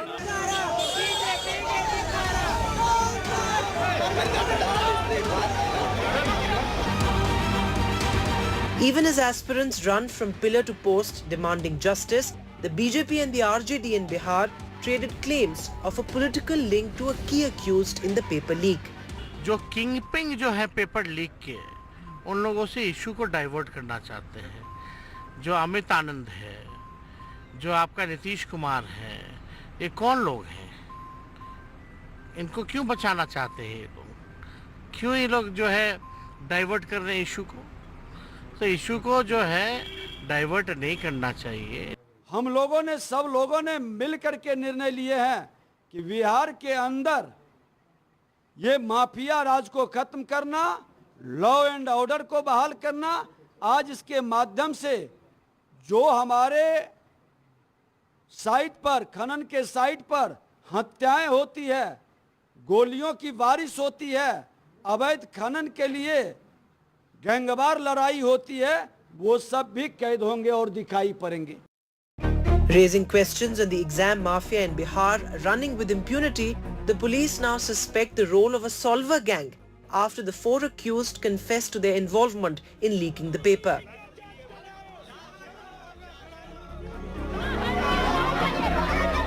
With no clarity on the counselling yet, the future of nearly 24 lakh candidates hangs in the balance. Many like 19-year-old Vikas Singh have gone through multiple grueling attempts at what is seen as one of the toughest competitive exams. I have been through this grill so many times that this has seriously led to a like what you can say a mental trauma kind of condition. It was really something. It was really worse to our which could have happened to us. In the line of fire, the national testing body has begun the process of re-examination for over 1,600 students whose grace marks have now been nixed. The Education Minister insists that the integrity of the exam is intact and that the guilty will be punished. Our government is 100% committed for transparency, for the betterment of our students' future, and I assure you again, no malpractices, no irregularities will be tolerated by our government. With no clear solution in sight, the system has failed these students who have no trust left in one of the world's largest testing bodies. With Prabhakar Kumar and Saurabh Gupta, Vedant Agarwal for NDTV. News now from the state of Maharashtra and a law and order shocker there. 6 policemen were injured after an angry mob pelted stones and attacked a police station over the rape and murder of a 6-year-old in Jalgaon district of Maharashtra just last week. Congress said that it's lost faith in the Maharashtra government, while BJP retorted that while there is delay, there will be no injustice. Bloodied policemen and an angry mob. Violent clashes took place in Jamner in Jalgaon. Angered by the rape and murder of a 6-year-old girl, an angry mob pelted stones and torched vehicles at the police station, demanding the accused, a 35-year-old, be handed over to them. आज त्याला ताब्यात घेतलेलं होतं त्या कारणावरून बेकायदेशीर जमाव police स्टेशनसमोर जमलेला होता. त्यांना पोलिसांनी भरपूर समजावले की जी कायदेशीर कारवाई आहे ती होणार आहे, तुम्ही कायदा हातात घ्यायचे काय कारण नाही. परंतु त्यांनी काही न ऐकता पोलिसांवर दगडफेक केलेली आहे, पोलीस स्टेशनवर दगडफेक केलेली आहे आणि त्याच्यामध्ये 7 ते 8 पोलीस अंमलदार आपले जखमी झालेले आहेत. At least 20 people have been detained in connection with the violence and more arrests are expected. कोई भी चिंता की बात नहीं है, किसी भी पुलिस कर्मचारी को सीरियस इंजरी नहीं है. 2 लोगों को माइनर फ्रैक्चर्स हैं, परंतु कोई भी सीरियस इंजरी नहीं है. सारे पुलिस कर्मचारियों को अच्छी औषध उपचार यहाँ पर दी जा रही है और जिला के वरिष्ठ पुलिस अधिकारी और हमारे सारे जो मेडिकल क्षेत्र के जो अधिकारी हैं, डीन साहब हो, सिविल सर्जन हो, ये सारे लोग यहाँ पर आज उपस्थित हैं. The opposition has questioned the state government over the deteriorating law and order situation, saying citizens have lost faith in the police. Definitely, people have lost trust, not only in law and order, regarding Deputy CM also. But definitely, government needs to work on this. People don't have good feeling for them, and they don't trust government right now. That is the truth. BJP leader and special public prosecutor Ujjwal Nikam has appealed to people to let law to take its course and not take the law into their hands. Police कर्मी की भी ये नैतिक responsibility है कि सबूत strong इकट्ठा, medical evidence and scientific evidence की चेन जुड़ाना होगा. थोड़ा धीरज रखिए, देर है अंधेर नहीं, कानून के हाथ भी बहुत लंबे होते हैं. The incident in Jalgaon is a stark reminder of the growing mistrust in the system. Lack of transparency, corruption in the system and delayed justice are contributing factors to this mistrust. Ultimately, it's the common man who suffers. With video journalist Sagar Shirke, this is Radhika Ramaswamy for NDTV. Now, it was the 10th International Yoga Day today, and the Prime Minister led the celebrations, led the event from Srinagar, sending a strong message that yoga cannot be a practice simply linked to one community. Take a look at the celebrations coming in today.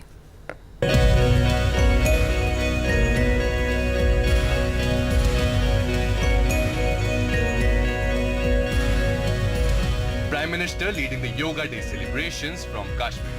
Srinagar was the venue of choice for the Prime Minister this year. Even as rain put a spanner in the works briefly, the venue for the celebrations was shifted inside the halls of Sher-e-Kashmir International Conference Centre on the banks of Dal Lake.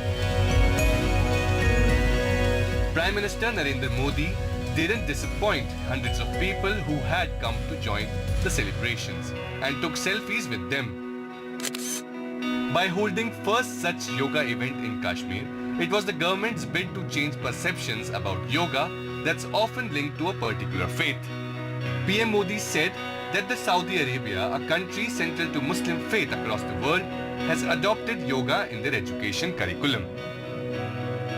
International yoga day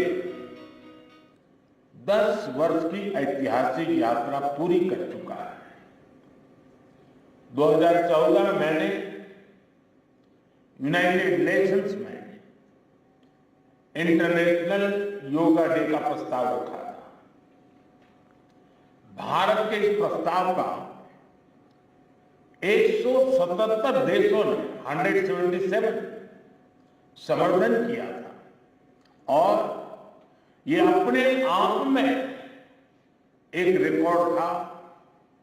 तब से योग दिवस लगातार नए record बनाता जा रहा है. As India celebrated its legacy of yoga, union ministers and top national leaders observed the 10th International Day of Yoga across the country. From the Marine Drive at Mumbai to troops at borders, there was enthusiastic display of yoga sessions across the country. प्रधानमंत्री जी ने दुनिया के समक्ष हमारी योग पद्धति को रखा, जिसे दुनिया ने न सिर्फ सराहा बल्कि अपनाया भी.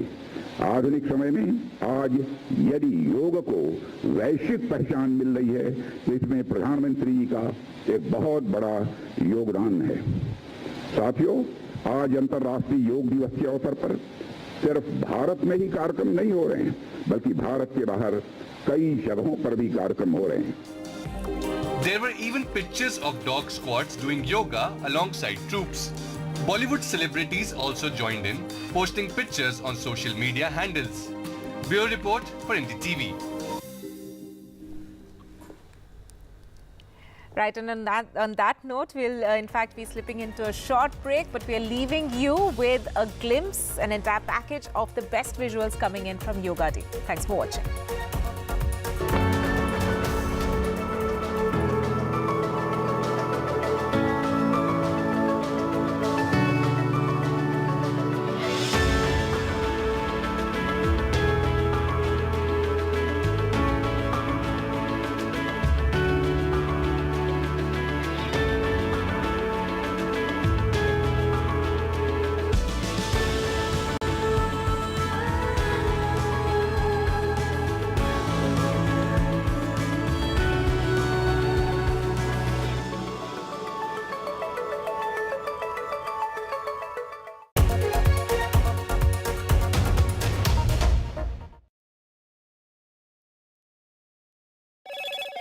Hello, Moto. Motorola, India's best 5G smartphone brand.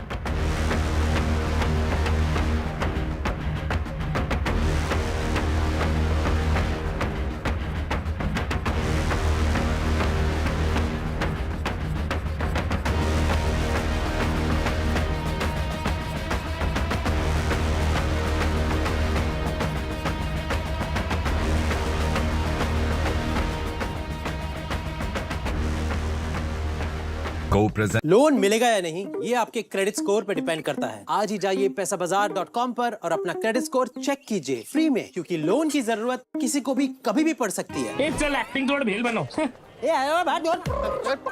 पैसाबाजार.com।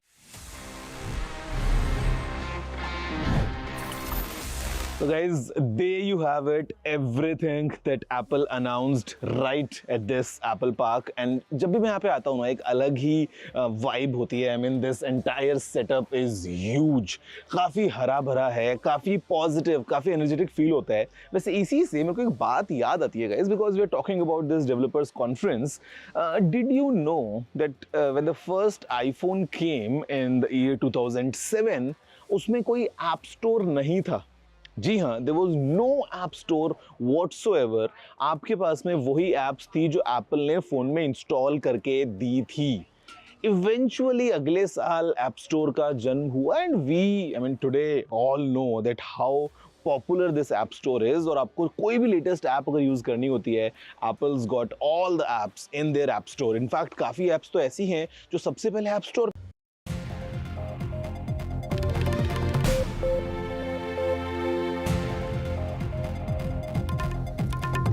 Good evening. You're watching The Last Word with me, Tanima Biswas, and our focus today is on the Tamil Nadu hooch tragedy. Over 50 people have died after consuming illicit liquor. Over 60 people are still being treated at hospitals in the Kalakurchi district of Tamil Nadu. Families have lost breadwinners, children orphaned in one stroke. In fact, there's one family that we have featured on our channel where 3 children have lost both their parents. Now, this is not the first time that Tamil Nadu has witnessed hooch-related deaths, but the death toll this time in this incident has shocked everyone in the state. In fact, while hearing a petition, the Madras High Court asked the state government today what action have they taken to curb such sale of illicit liquor, pointing out that this is a matter of people's lives and that the state government cannot just sweep the matter under the carpet. In fact, the High Court referred to an incident from last year in which 22 lives were lost in a similar such tragedy. What's happened since then? The High Court specifically asked, how could the government let this happen one more time? In fact, the High Court has given the Tamil Nadu government time till Wednesday for their response. But the opposition was in no mood to give any extra time to Stalin government. They staged a protest outside the assembly today with AIDMK leaders wearing black in protest, saying they have no faith in the state government's investigation. Chief Minister Stalin, who's under fire, responded to opposition's charges on the floor of the House, saying he's not running away and assured justice to the families. But that brings us to the question we are asking tonight. As Tamil Nadu hooch deaths mount, who will answer for the body count. Who will take the responsibility? The state government, of course, saying they are doing their job. Investigations continued as per procedure. But what will be, where will the buck stop when it comes to this massive tragedy which has hit the state? In fact, I will be joined by several guests on this. But before I go across to my guests, let me bring in my colleague Sam, who's been tracking this update, who has in fact been reporting on the ground there, the site of the incident. Sam, what is the main demand of the families? I mean, so many families have been shattered by this incident. There are several other people who are still in hospital. Their families are also hoping and praying, of course, that they get well soon. But you've been speaking to the people who've been affected on ground, families who have lost breadwinners. What is their most single demand from the state government now? One key demand, Tanima, we get to hear from many of these people is that close the liquor shops. We have suffered enough. Let's end with this. Let's not take this to other people. There are families who have lost the couple. The children have lost their parents, mothers, their sons. It's tragic stories at every household. And they say, let not the government sell liquor. It's not their job. Close it. And that addiction leads to demand for illicit liquor, because as the Indian-made foreign liquor prices go up, people from poor communities like this, people living in this village, they say they are easily lured by people who sell illicit liquor. With me, Alagason, who lost his brother-in-law and sister-in-law. In the ஊர்ல சகஜமா ஈஸியா பழக்கத்துல கள்ளச்சாராயம் அவைலபிளா இருந்துச்சா? இருக்குது sir. கண்ண மூடின்னு கிடைக்கும், ஈஸியாகவே கிடைக்கும். நீங்கள் எங்கே வெளியில் எங்கேயும் தேடவே தேவையில்லை. கருணாபுரம்னாவே கள்ளச்சாராயம் தான். போலீஸுக்கு தெரியுமா, அதிகாரிகளுக்கு தெரியுமா? அது எல்லாத்துக்குமே தெரியும் சார். பக்கத்துலேயே இருக்குது, போலீஸ் ஸ்டேஷன் இருக்குது. சுருக்கமாக உங்களுடைய டிமாண்ட் இல்லை, இங்கே உள்ள மக்களோட டிமாண்ட் என்ன? மக்களோட டிமாண்ட் என்னென்னா, கள்ளச்சாராயம் முழுசாக இந்த ஊருக்குள்ளே வரக்கூடாது, கள்ளச்சாராயமே இருக்கவே கூடாது. சாராயன்றது இப்போ பல பேரோட உயிர் பறி போயிடுச்சு. இதுக்கு மேலே அவங்க அரசாங்கம் தான் ஸ்டெப் எடுக்கணும். He says illicit liquor was freely available in this village. Police and authorities knew about this, and our only demand is that there should be no place for illicit liquor. That's our singular demand, he says. In fact, he has lost his brother-in-law and sister-in-law, and their children, 3 of them, have become orphans. Tanima. I can ask one more question to him. You know, if we can get a reaction on ground on what the Madras High Court has told the Stalin government today.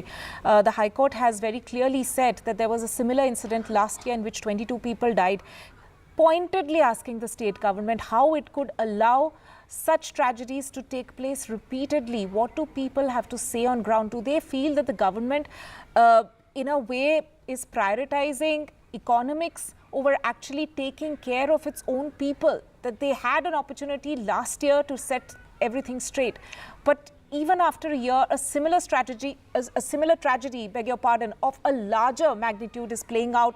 What do they have to say about the way the Madras High Court is now seeking, demanding answers from the state government? Chennai உயர்நீதிமன்றம் அரசாங்கத்தை கேட்டிருக்காங்க. போன வருஷம் இதே மாதிரி 22 பேர் இறந்தாங்க, இதே மாதிரி கள்ளச்சாராயம் சாப்பிட்டு. நீங்கள் என்ன கற்றுக்கிட்டீங்க, அது நடக்காமல் இருக்கிறதுக்கு என்ன பண்ணியிருக்கீங்கன்னு கேள்வி கேட்குறாங்க. அதை பற்றி நீங்கள் என்ன நினைக்கிறீங்க? அவங்க முடிவு எடுத்திருக்காங்க, பட் அரசாங்கம் முடிவு எடுத்திருந்தாலும் இது தனிப்பட்ட முறையில் அரசாங்கமே எடுத்து தனியாக செப்பரேட்டாக நடத்துகிற மாதிரி தான் நடக்குது இது. புரியுதுங்களா? ஏன்னா அரசாங்கம் ஒயின் ஷாப்பில் விற்கிறாங்க. ஒயின் ஷாப்பில் விலைவாசி அதிகமாக ஏற்றி விற்கிறதால இந்த கள்ளச்சாராயத்துக்கு அடிக்ட் ஆகுறாங்க. இது வெறும் 60 ரூபாயில் கிடைக்குது. 160 ரூபா, 180 ரூபா. அரசாங்கம் அதை விற்பனை பண்ணலாமா இல்லை நிறுத்தணுமா? அது ஒட்டு மொத்தமாக நிறுத்தணும். எனக்கு தெரிஞ்சு பாதிக்கப்பட்டவங்கள எங்களை மாதிரி பாதிக்கப்பட்டு எவ்வளோ பேர் கண்ணு தண்ணி விட்டுருக்காங்க. கண்ணீர் வருது எல்லாருக்குமே.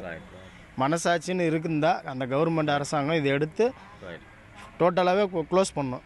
Although the government says they are taking steps on the ground, Tanima, he says, just like the government sells liquor officially, even illicit liquor, the way it operates on the ground, looks like even this is done by the government. He says if the government has any conscience, they should right away stop selling liquor. Right, Sam, thank you so much for joining us. with the voices on the ground. In fact, those are the voices that really matter. And that is why we are discussing this issue today, because this seems to be a massive problem now that brewing in the state, and the Stalin government clearly has to answer many questions. Sam, thank you so much for joining us with that. Also, let's take a look at the comprehensive report on this entire issue. This shed-like structure you see outside this little house is the place where they sold illicit liquor. It's a kind of a outdoor bar joined here to sell and to consume illicit liquor, and telltale signs of illicit liquor having been sold in packets like this. Police have secured at least 200 liters of illicit liquor from this area. And on this side you have a court, local people say, used for the consumers, for those who come to drink here, to sit here and drink. At Karunapuram village, the ground zero of the illicit liquor tragedy, families are shattered. These three siblings lost both their daily wage parents. The old grandmothers don't know who would take care of them. எனக்கு ஒரு உதவி வேணாம் இதுக்கு Neville கொடு கட்டி கொடுங்க இது படிப்பு செலவுக்கு கொடுங்க ராத்திரி எனக்கு அப்பா வேணும் அம்மா வேணுங்கிறாங்க நான் எங்கே போய் தேடி கொண்டாந்து கொடுப்போம் உங்க அப்பா இருந்தாங்க. So sorry. A few houses away, Murugan, a load man, lost 4 members in his family, including his dad Vijayan. One of the arrested men, an alleged bootlegger, he says, sold illicit liquor from 4 in the morning. Police knew about this but did nothing as they were paid off.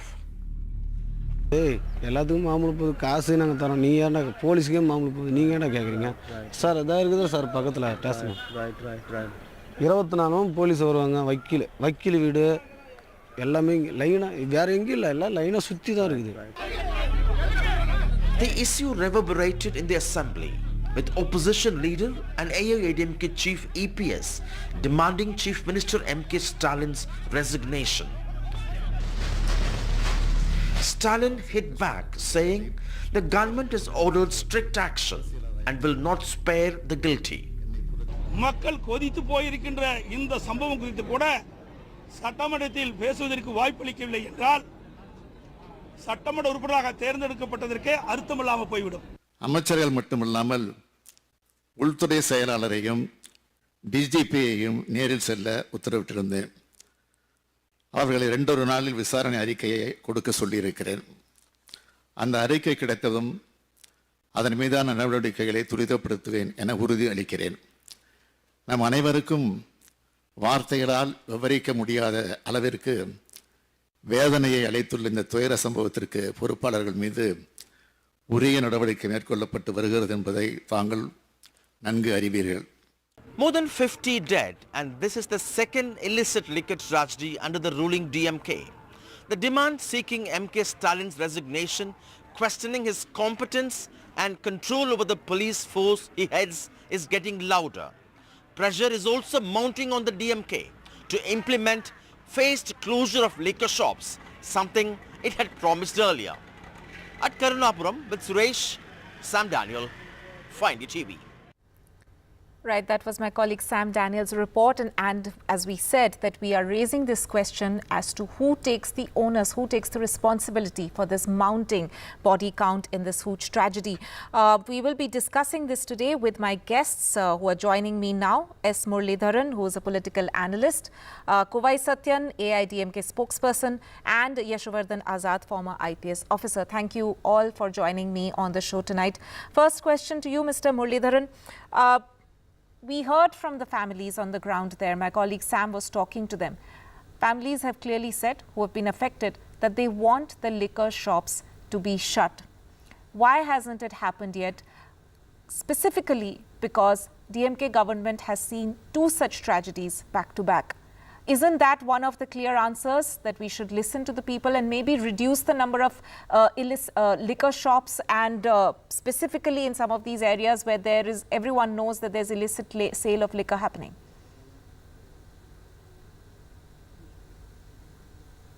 Yeah, a little bit of history.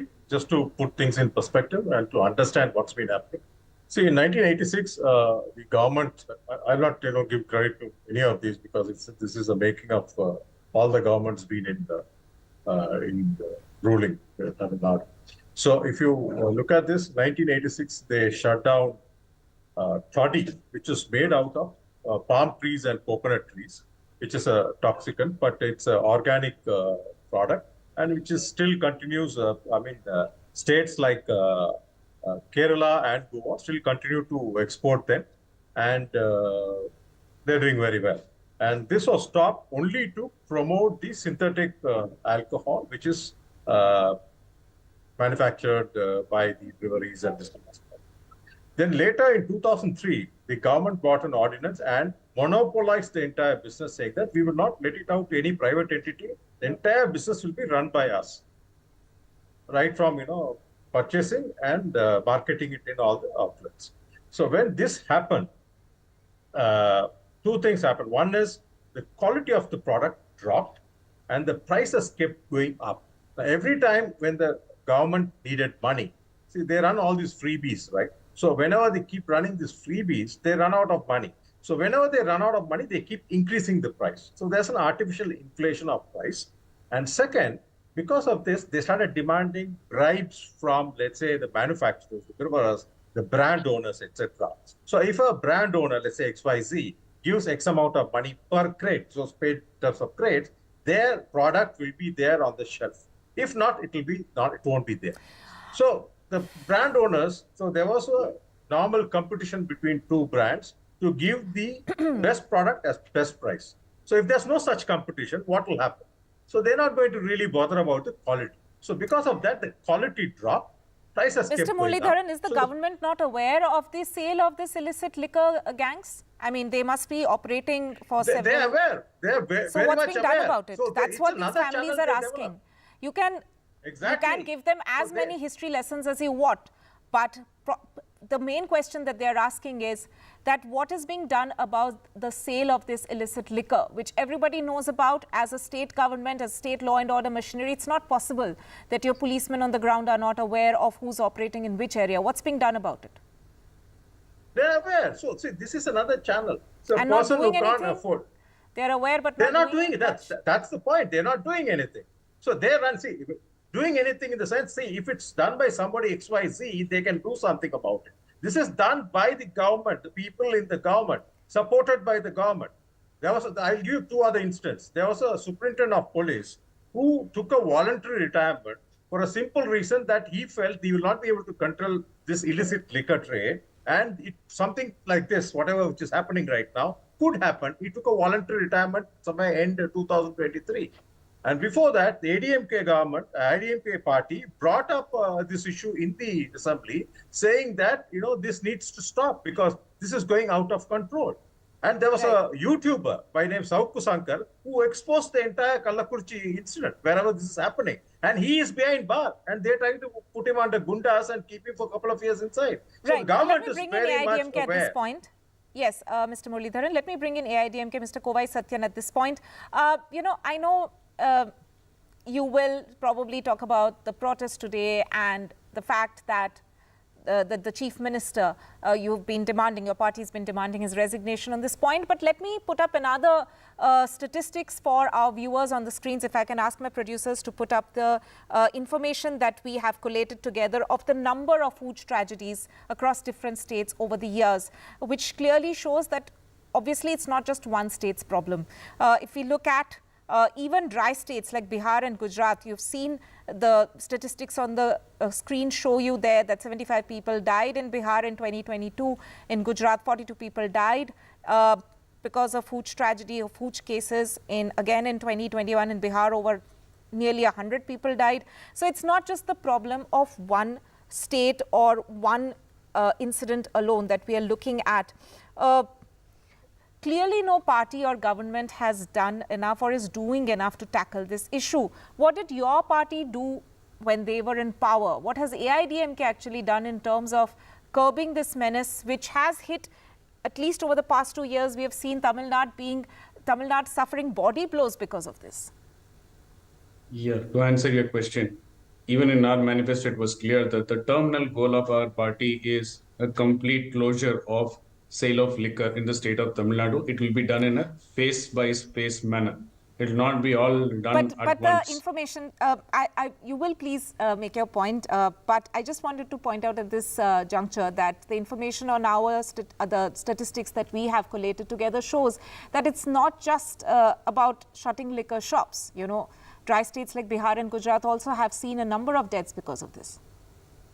So there are two entities which we are talking about here. One is an organized sale of liquors, which happens through the cooperative called TASMAC by the government. On the other side, there are miscreants who take law into their own hands and they sell illicit liquor. So there are two aspects to it. The aspect to liquor sale, our ideology and our direction is clear that we want to stop the sale of liquor in the state of Tamil Nadu. It will be done in a phase-by-phase manner. But now what has happened in Tamil Nadu with this incident, this is not an accident. This is a murder by the government itself. Last year, 22 people lost their lives because of this illicit liquor. In the nearby district, this happened in Kallakurchi, the nearby district was Viluppuram. 22 people lost their lives because of this illicit liquor. On 29th March, we gave a representation to the Speaker in the Assembly to bring a special motion to discuss this. The Speaker refused it. There were no action. The same answer by MK Stalin, incompetent Chief Minister, says it has been transferred to CBCID. Inquiry is going on, the culprits will be punished. Now, what is really happening in Tamil Nadu with respect to the liquor sale and illicit liquor sale? Let me give you a larger understanding. TASMAC, the cooperative, are entitled to sell the liquors and they are entitled to give license for the sale of liquor in Tamil Nadu. Since DMK came to power, more than 1,000 illegal bars started operating because this becomes a money minting business for DMK and the office bearers associated to the party. Every liquor bottle gets 10 rupees or 20 rupees above the MRP. And the kickbacks goes directly to the office bearers of DMK till the higher ranks. 1,000 illegal bars, and that minister is behind bars for the last 1 year. This is one side. The other side, the government and the office bearers indulge into illicit trade of drugs and narcotics, including liquor. Jafar Sadiq, a close associate in DMK and office bearer, was caught with a 2,000 crore smuggling networks across the world. Even today, 8 crores of drugs were seized in Tuticorin. Yes, and so everybody, the ruler, the DMK, everybody are partners in crime. We would like to point out that the DMK is not present. Goes to everybody. We did reach out to them, but they did not send a representative to take our questions today. So all these allegations, they should be present actually to answer some of them. There is, of course, an issue there.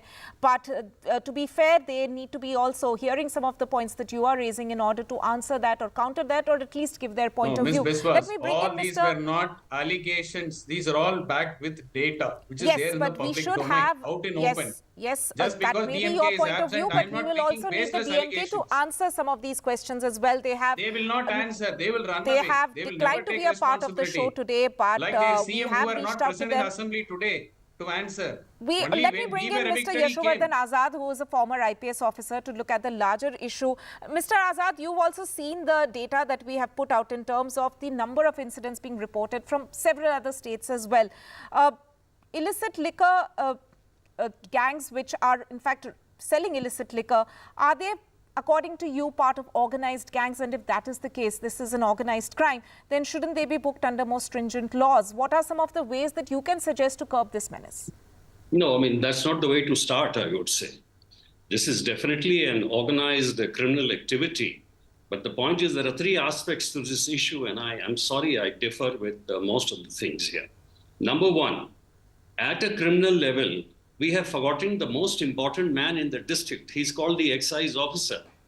The excise officer is controlled by the collector, where the collector has the power to close all these shops. And mind you, there is a difference. There's a difference between a spurious liquor, which is been sold totally illegally, which needs to be closed, and the Indian manufactured liquor for which always, as Mr. Sorry to interfere here. I'm sorry. The collector of the district comes out and says the deaths were not because of illicit liquor. The collector was forced to lie in front of the media. That's the status quo in Tamil Nadu today, sir. And all over is the same. Hand in glove with the criminals. Listen, Mr. Satyan. All over the country, the collectors are doing the same. There's nothing different. That's exactly the point what I'm saying.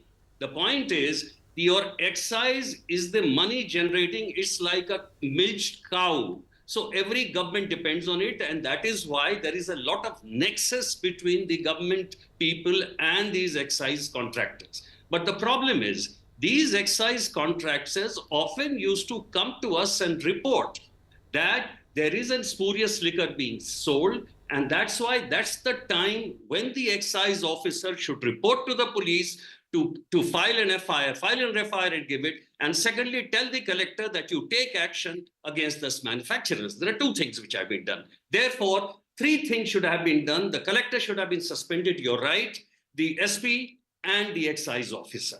Number two, the problem is at human level too. These daily laborers who are having this liquor, it costs them 10 to 50 rupees, whereas the manufacturing Indian liquor cost is about 100. Now, this is an ideological issue, whether you can close the shops. You cannot close liquor anywhere. It failed all over the world. In fact, in Bihar, there are maximum hooch deaths only because there's a free supply of liquor. For that matter, it's even in Gujarat.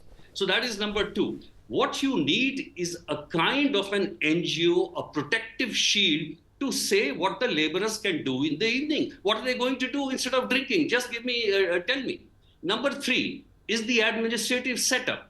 The administrative setup is just impossible to manage anything because the collector thinks he's the boss. He doesn't do anything except at the behest of the government. The SP is busy with leak of exams. He's busy with encroachment. He should be busy with liquor. He should be busy with 10,000 other things except crime. The excise officer, who's completely, weighed down by what he cannot do and only makes money, who is going to do this? That's the most serious problem.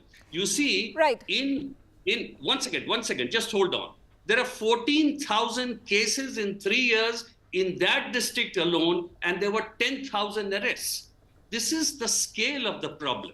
So when you look at the issue, you have to look with a very, very serious-minded perspective than just saying that we should close shops and we should do this. That's right. Requires a very deeper study and analysis. There's a deeper rot in the system, as Mr. Yashovardhan Azad is pointing out. I'm unfortunately running out of time, but just about time for everyone to give their quick take. If we limit this discussion only to Tamil Nadu, what's the way forward for the Stalin government to actually tackle this menace, starting with Mr. Muralidharan, then Kovai Satyan and Mr. Azad. 30 seconds for each. Mr. Muralidharan. Okay. As simple as, removing the monopolistic nature of the business, ensure it's given to private entities, because the private entities then ensure better price, better product. As long as it's going to be a monopolistic business which is handled only by the government, it's not going to improve. Because as Mr. Yashwardhan, IPS officer, said, the liquor has to be made affordable for the poor. That means giving that liquor at 50 rupees or 60 rupees, which they can buy. Today, because of the subsequent increases, whenever they felt they didn't have money, the prices have skyrocketed. The poor are not able to afford to buy those liquor. That's why they're Mr. Kovai Satyan and Mr. Azad, quickly if you come in. We will have very short time though. As promised by Mr. M.K. Stalin, that if voted to power, not even a single drop of liquor will be available in Tamil Nadu. Ask him to follow whatever he said in the political rallies before the elections. Mr. Azad, yes, Mr. Azad, please go ahead. We have very less time, Mr. Azad, make your point. I totally agree with Mr. Muralidharan. It should be in private hands, and three individuals. First is the collector, second is the excise officer, and third, the SP should be made accountable, and you will see the results immediately. All right. Thank you, gentlemen, for joining me on this very important discussion today, and we'll keep our focus on this story on our channel as well. Thank you all for watching this important discussion, and stay tuned to NDTV coming up on the other side. Maria Shakil with the big fight.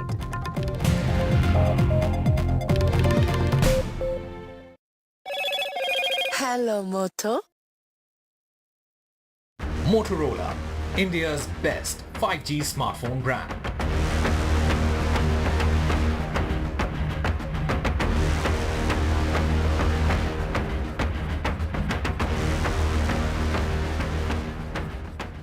Amity. Loan मिलेगा या नहीं ये आपके credit score पे depend करता है, तो आज ही पैसाबाजार.com पर जाइए और अपना क्रेडिट स्कोर चेक कीजिए फ्री में, क्योंकि लोन की जरूरत कभी भी किसी को भी पड़ सकती है। बस एक्टिंग करा लो इनसे। पैसाबाजार.com, क्रेडिट स्कोर चेक, आदत अच्छी है। तो दोस्तों ये है कोटा के बेस्ट टीचर्स जीतू भैया। हाँ या ना कुछ बोल भाई। जीतू भैया क्यों? जीतू सर क्यों नहीं? You're fondly known as Jeetu Bhaiya on the show, and that's how maybe everybody likes to call you these days as well. जो कैरेक्टर है बहुत ही फिक्शनल था, मैंने पढ़ाया भी है और मैं उस कोटा के कोचिंग इंस्टीट्यूट में पढ़ा हूँ जहाँ पे मैंने बहुत सारे टीचर्स देखे हैं, बट जीतू भैया का जो कैरेक्टर है वो काफ़ी डिफरेंट है। पहले कहते हैं 11 लाख स्टूडेंट्स के साथ जेईई का एग्जाम दो और टॉप 1% में आओ, चलो ठीक है मान लिया, ठीक है नहीं, इससे भी आपका एडमिशन नहीं होगा, उसके साथ आपको बोर्ड से 75% लाने होंगे। ये कैसा 2 फैक्टर ऑथेंटिकेशन है बे इनका? जब मैंने पहला सीन पढ़ा तो मुझे फटाक से मेरी पहली चीज़ वही चीज़ याद आ गई कि यार ऐसा सेम मेरे साथ हुआ है। एक आखिरी बार जोर लगा दो और एडवांस में तोड़ फोड़ मचा दो। I am very happy to be included in the world of Kota because tremendous potential and strength that the youth of India represent, and I feel our storytelling has never included them before. Dream नहीं, M बोलो। Dream बस देखे जाते हैं, M achieve किया जाता है।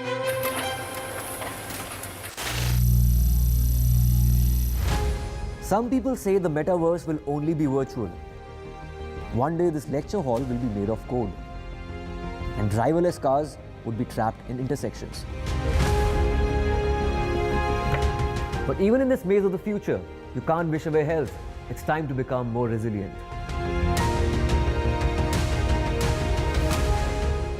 10 years of Banega Swasth India, we have grown and achieved so many milestones.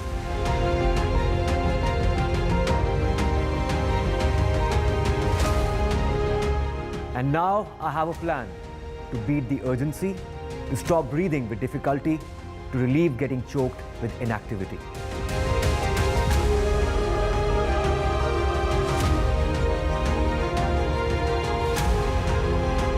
Energize our government, our environment, our society, and ourselves. Everyone, everywhere, every day.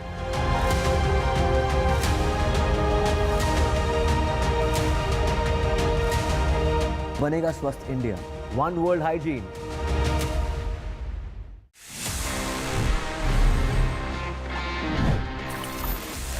It's time to give you some interesting tip because see हमारे mobile phones जितने smart हो जाएं sometimes guys there's this fear of जब आप phone देते हो किसी के हाथ में, अगर किसी ने आपसे फोन मांगा है for just to do a basic task, हो सकता है you are trying to show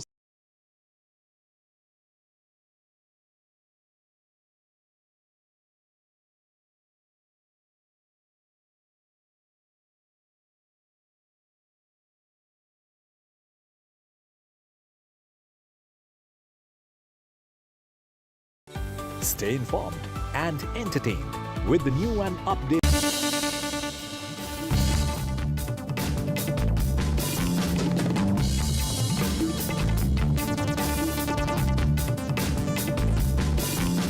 This is the big fight, and I'm Maria Shakil.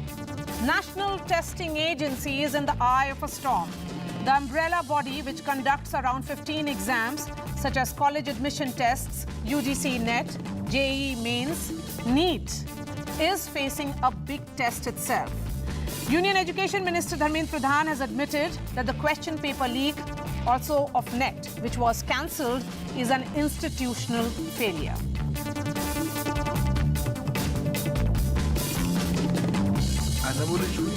दुर्घटना हुई उसको हमें स्वीकार करना पड़ेगा, हम उससे भागते नहीं है, उसकी जिम्मेवारी भी लेते हैं, उसको सुधारें कैसे, निश्चित रूप में सुधारना पड़ेगा। भारत जैसे एक महाशक्ति, भारत जैसे एक बड़ा देश अपने भविष्य को सुरक्षित करने के लिए कठोर से कठोर कदम उठाएगा। हमने पिछले दिनों में पब्लिक एग्जामिनेशन को कोई डिसरप्ट ना करे, कोई चीटिंग ना कर दे, कोई माल प्रैक्टिसेस ना हो, उसके लिए हमने कठोर कानून बनाया है।